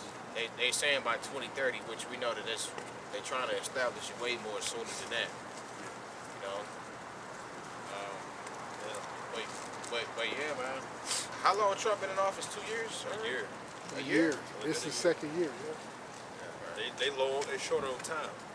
That's why they got to move fast. You know? So yeah, he only got 3 years left. So I was looking up, but when they bring about 6G, they're basically saying, you know, they're gonna start doing test trials in 2026. But those test trials are going to be the field test. You know, they saying the field test is going to be in 2028. Just like as we've been going into this whole lesson, you know, we can't put nothing by Esau, man. Just because he say this year don't mean he ain't gonna do it now. So just believe he's gonna do those field tests this year. You know, so you start seeing people dropping dead, you know why. you already got that one nigga, simple nigga, 2/3 nigga gonna be in the lake of fire. That nigga, oh yeah, I got a brain chip. Oh yeah. You know? So yeah, like I volunteered for this and that. You know? It's like it's gonna come out like it's the best thing ever. Yeah. You know, but hey, it's gonna allow these paraplegics to walk again. If you blind, you know, you get that Neuralink, you're gonna be able to see again. You know, or if you got your leg or your arm blown off in Afghanistan in 2025, then boom, here go this robot arm. You know, but you gotta get this chip in the process. They show you that in that game, Call of Duty Black Ops 3. Yeah. Well, I forgot what they called it, but it was a chip they put right here in the spine, so you can be able to operate the arms and legs and stuff that you lost. You know? And even on the that Halo series that was on Netflix, they had to put like a chip in their back that would like it would kind of basically desensitize them to war, and you know what I'm saying. Basically, they didn't have any emotions, and it was easier to control. But then when they took the chip out, now that now they can feel these different emotions. They can feel like it is to be a human. What did the company call you play? What did they call Master Chief? They called him the genius. Yeah. You know? So he's going to show you something.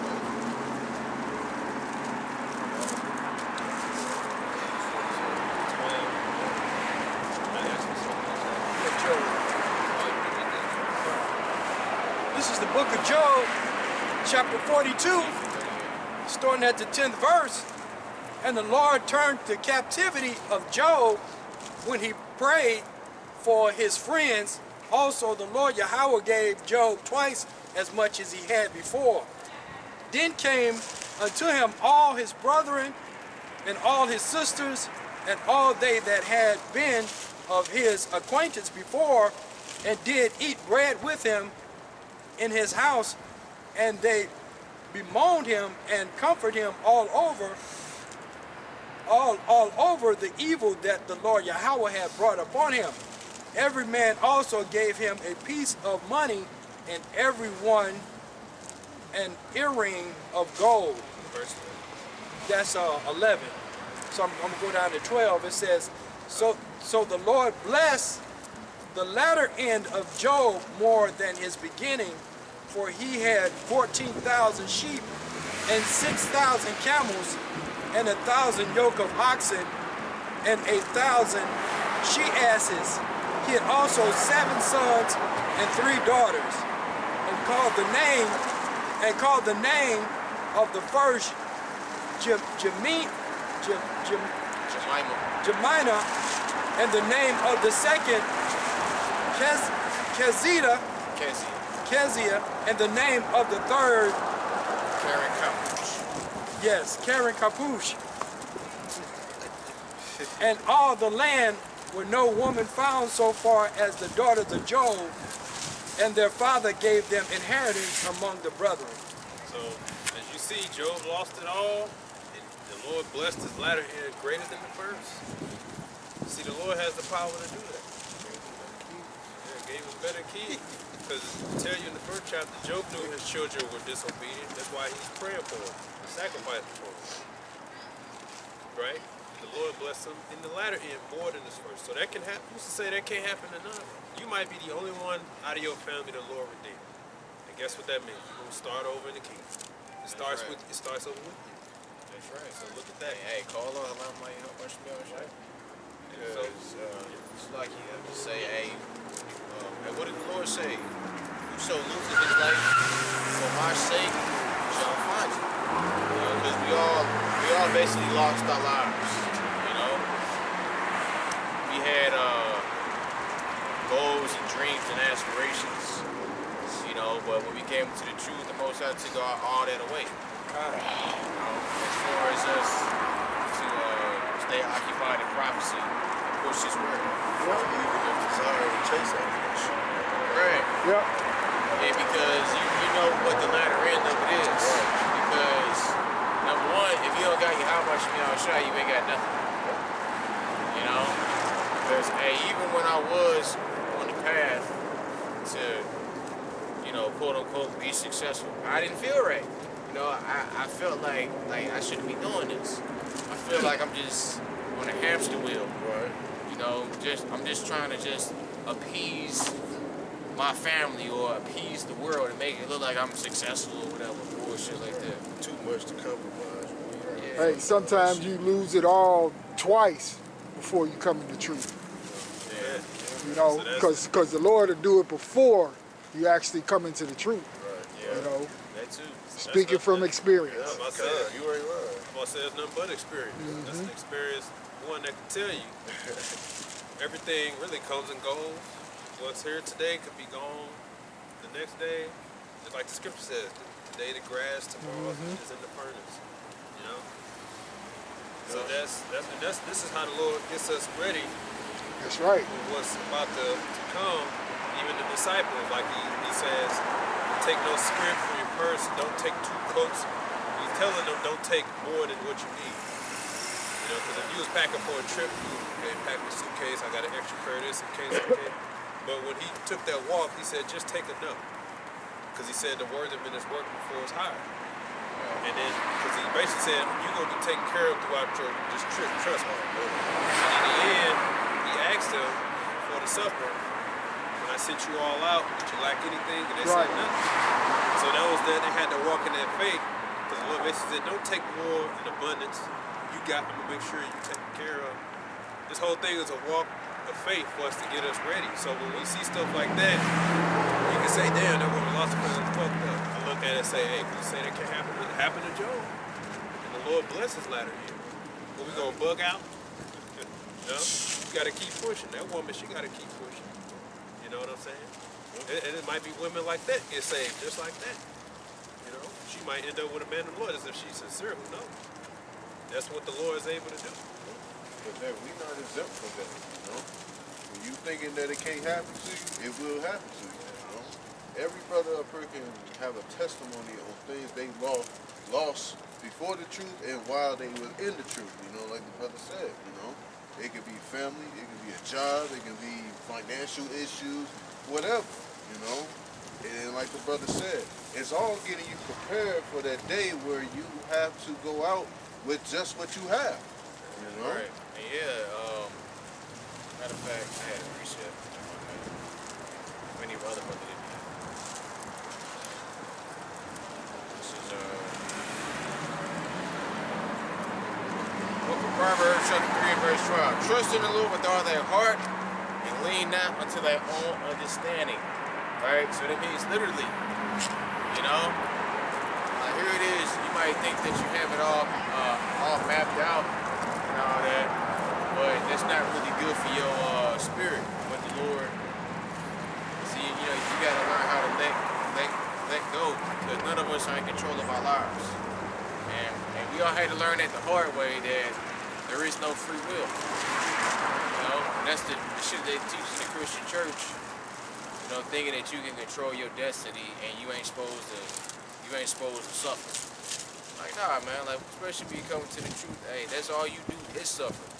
But in the midst of you suffering, hey, your mind and your countenance is better. You know, you're more wiser. You have more patience. You know, you can see through games. You know, that people play or these women play. So, you know, I had a manager. He might see this in the future, but I don't give a damn. But yeah, he was out like, I was asking for a raise. He like, man, we already gave you a raise. I'm like, no, you didn't give me a raise.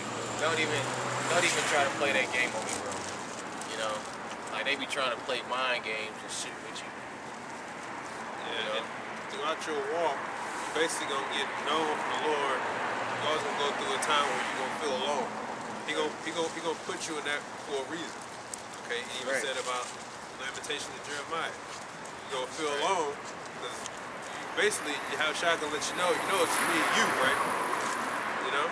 Right. And a lot of people really don't like to be alone. Most people don't like to be alone. Hey, solitary confinement is a strategic. Can you take a picture? Yeah, that's fine. Yeah. Solitary confinement is a strategic, by means way of, you could say, punishment, because they know a lot of people can't stand that. You know what I'm saying? And I had to do it at one point. I was in there, so I did a lesson on it.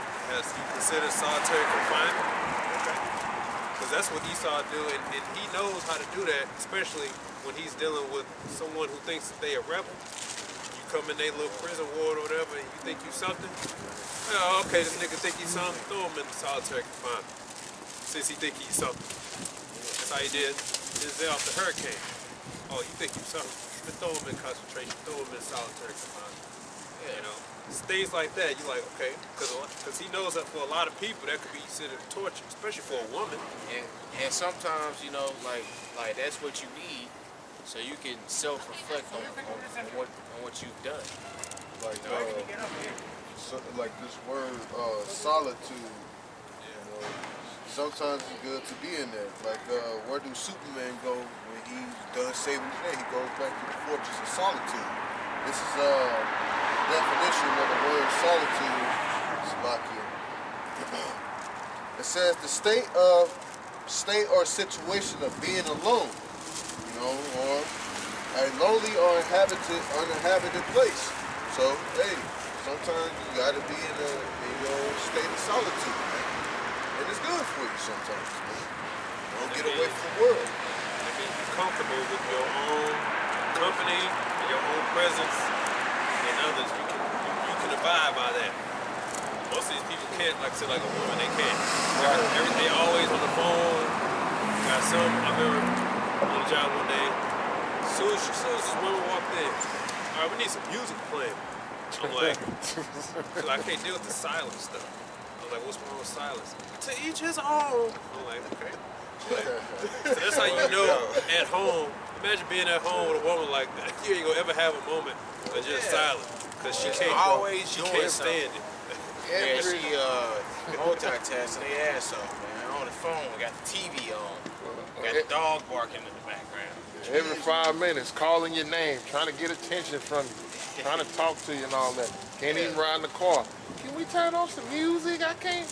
Just people steady calling her phone every goddamn 10 minutes, man. I get irritated people keep calling my damn phone. Like, what? I'm like, leave me alone. Like, you didn't want shit. I remember this girl was telling me, like, you need to change your ways. You gonna die alone. I'm like, that shit don't move me. Like, I don't have to be around them 24/7. Like, you know, I got, like what I said, 2-3 hour window max. My girl said, away from me. my girl said, so you just don't live like that till you an old man? I'm like, shit, hey. Shit, hey, we at peace, man. Yeah. Right. Like we at peace, like being alone and just you know, like you learn to appreciate the little things of life when the Lord sits you down. I got a little bit more. It says, verse 6, in all thy ways acknowledge him, and he shall direct thy paths. Be not wise in thy own eyes for the Lord, and depart from evil. And it shall be health to thy navel, and marrow to thy bones. Right? So it's in your best interest, you know, to just submit yourself into the will of the Most High. I mean, which anyway, you're gonna submit one way or another. It's either one, you submit, or two, he take your ass off the planet. You know? But if you're trying to fight, like our forefather Jonah was, he had to go through all that unnecessary hell just to end up doing it anyway. You know? So yeah, getting swallowed by a fish, you know, getting thrown. Like here it is, you get thrown off a boat in the middle of a damn storm. You know that shit was scary, man. Like you in water, you don't know what's under your damn feet. And then all of a sudden, a big ass whale come and swallow you. You're like, oh shit, you know? Like you know he was pissing on himself, man. Yeah, he was hiding on the ship, you know? Gotta sing it out, man. Yeah, it's him. It's him. Get his ass. They said that they went through everybody on the ship. Yeah, but his ass was in the bottom of his sleep. And they like, yeah, we didn't ask him yet about his guy.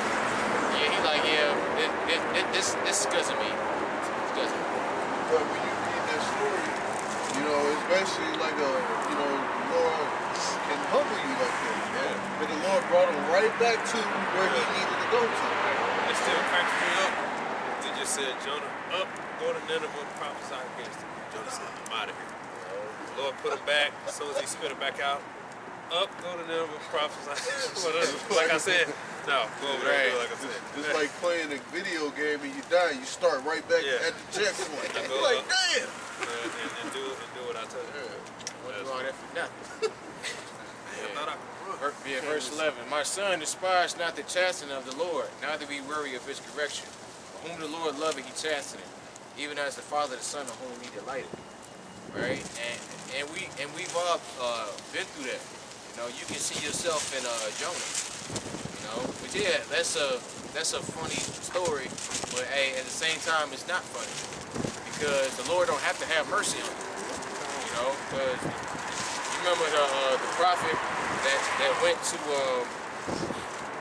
I forgot where he went to, but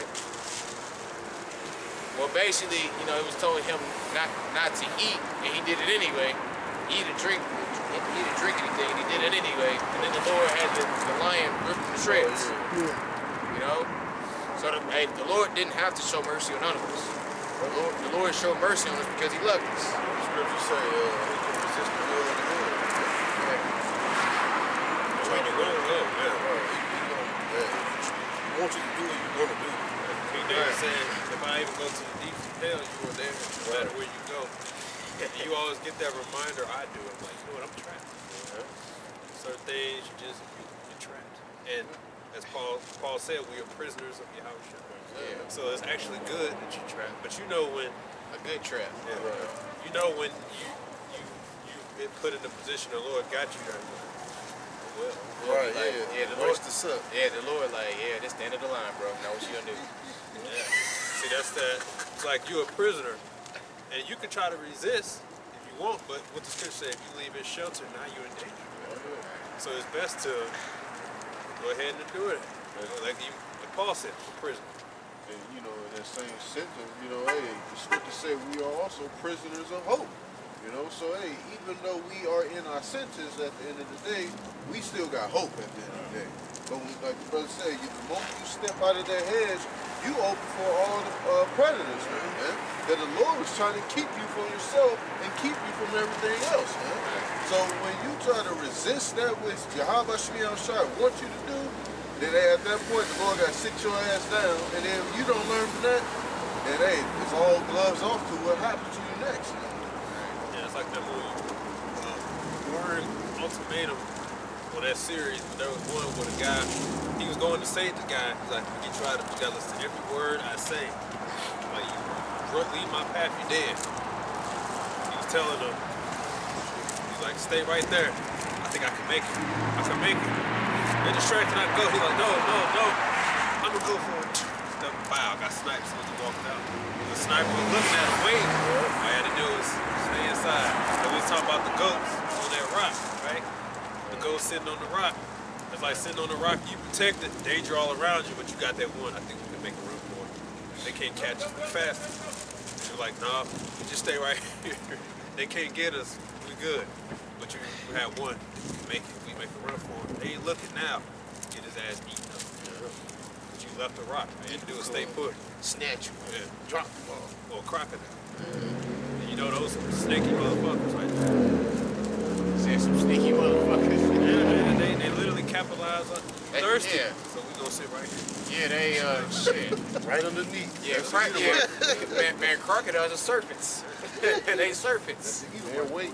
They just sit, they literally, and then you watch they'll disguise themselves, like bury themselves. Yeah. And they like, you gotta come eat, you gotta come drink. Yeah. So every critter, before they drink, they don't just walk up and drink, they all, Looking at the no. water and shit.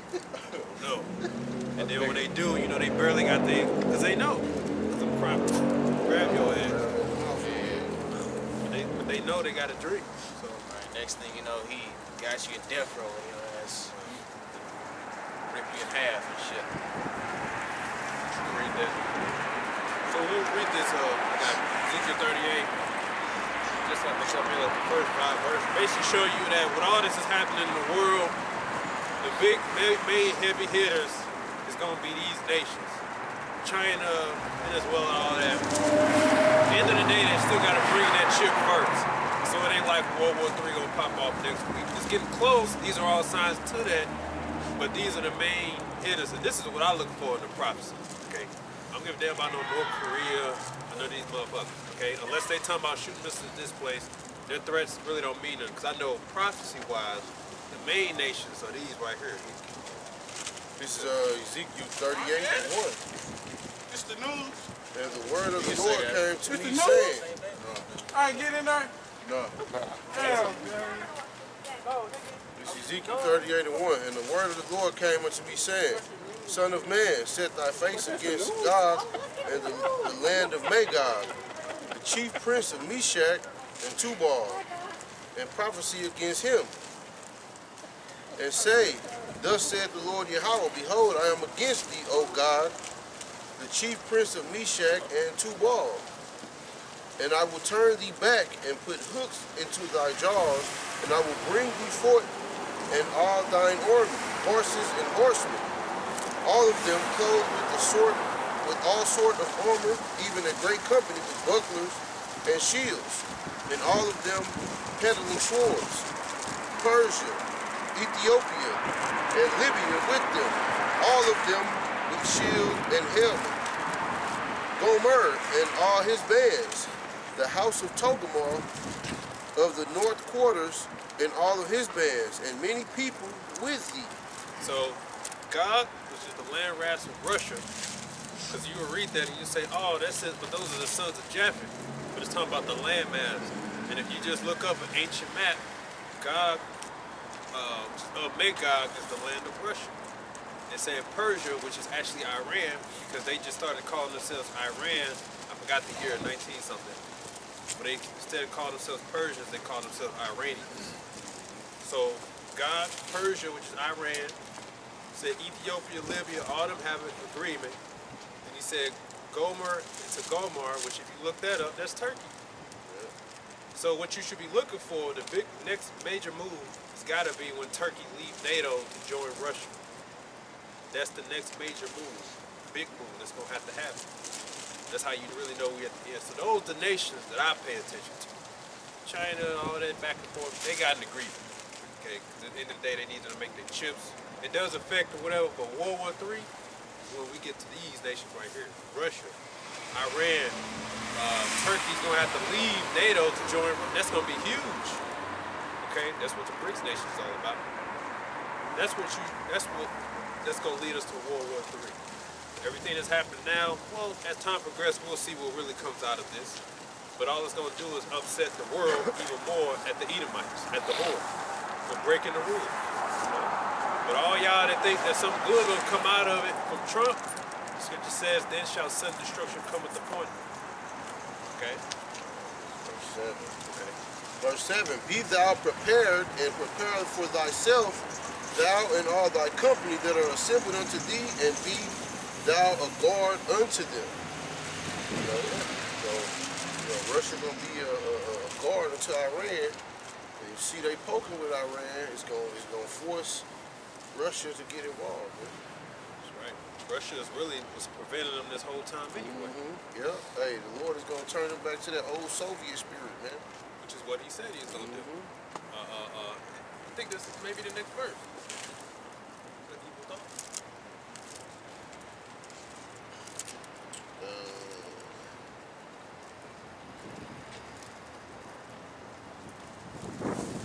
After verse 8, after many days thou shalt be visited, in the latter years thou shalt come into the land that is brought back from the sword, and is gathered out of many people against the mountains of Israel, which have been always waste. But it is brought forth out of the nations, and they shall dwell safely, all of them. Thou shalt ascend and come like a storm, thou shalt be like a cloud to cover the land, thou and all thy bands, and many people with thee.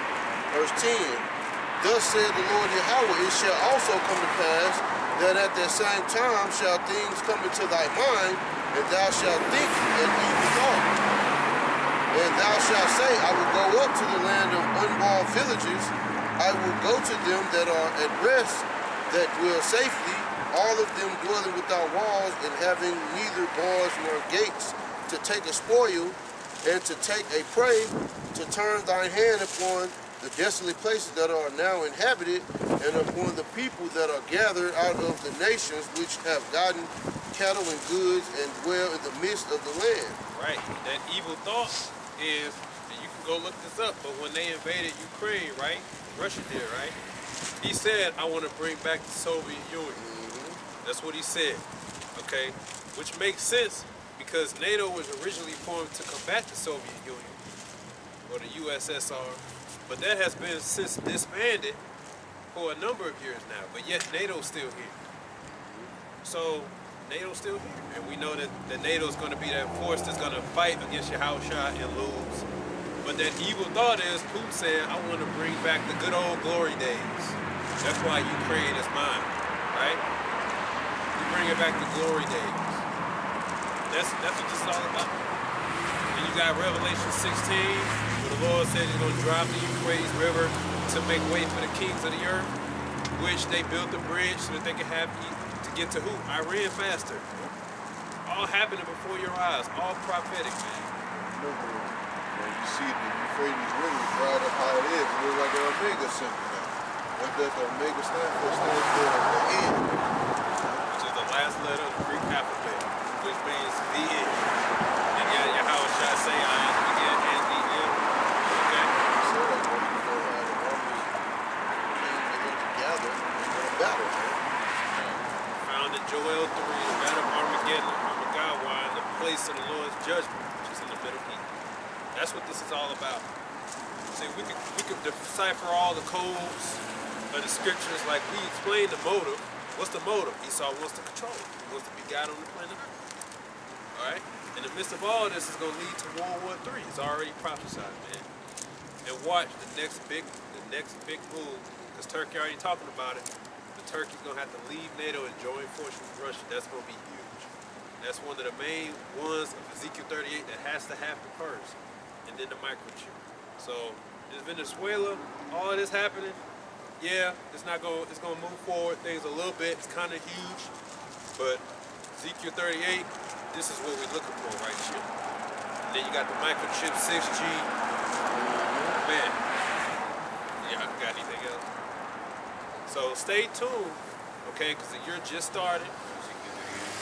That's what the year's just started, and whatever we find out, we'll let you know. That's our job as watchers. But I do like that the most. You know, a lot of people are coming to the scriptures. A lot of people are just looking to the Bible now. We got a lot more listeners now. Everybody wants to listen to the word, which is how it should be. So our job is just to relay the message to you. See? Okay, we give our praises too. Yahweh Ba'Shem, Yahweh Shai Ba'Shem, Hakadash. The next time, Shalom. Shalom.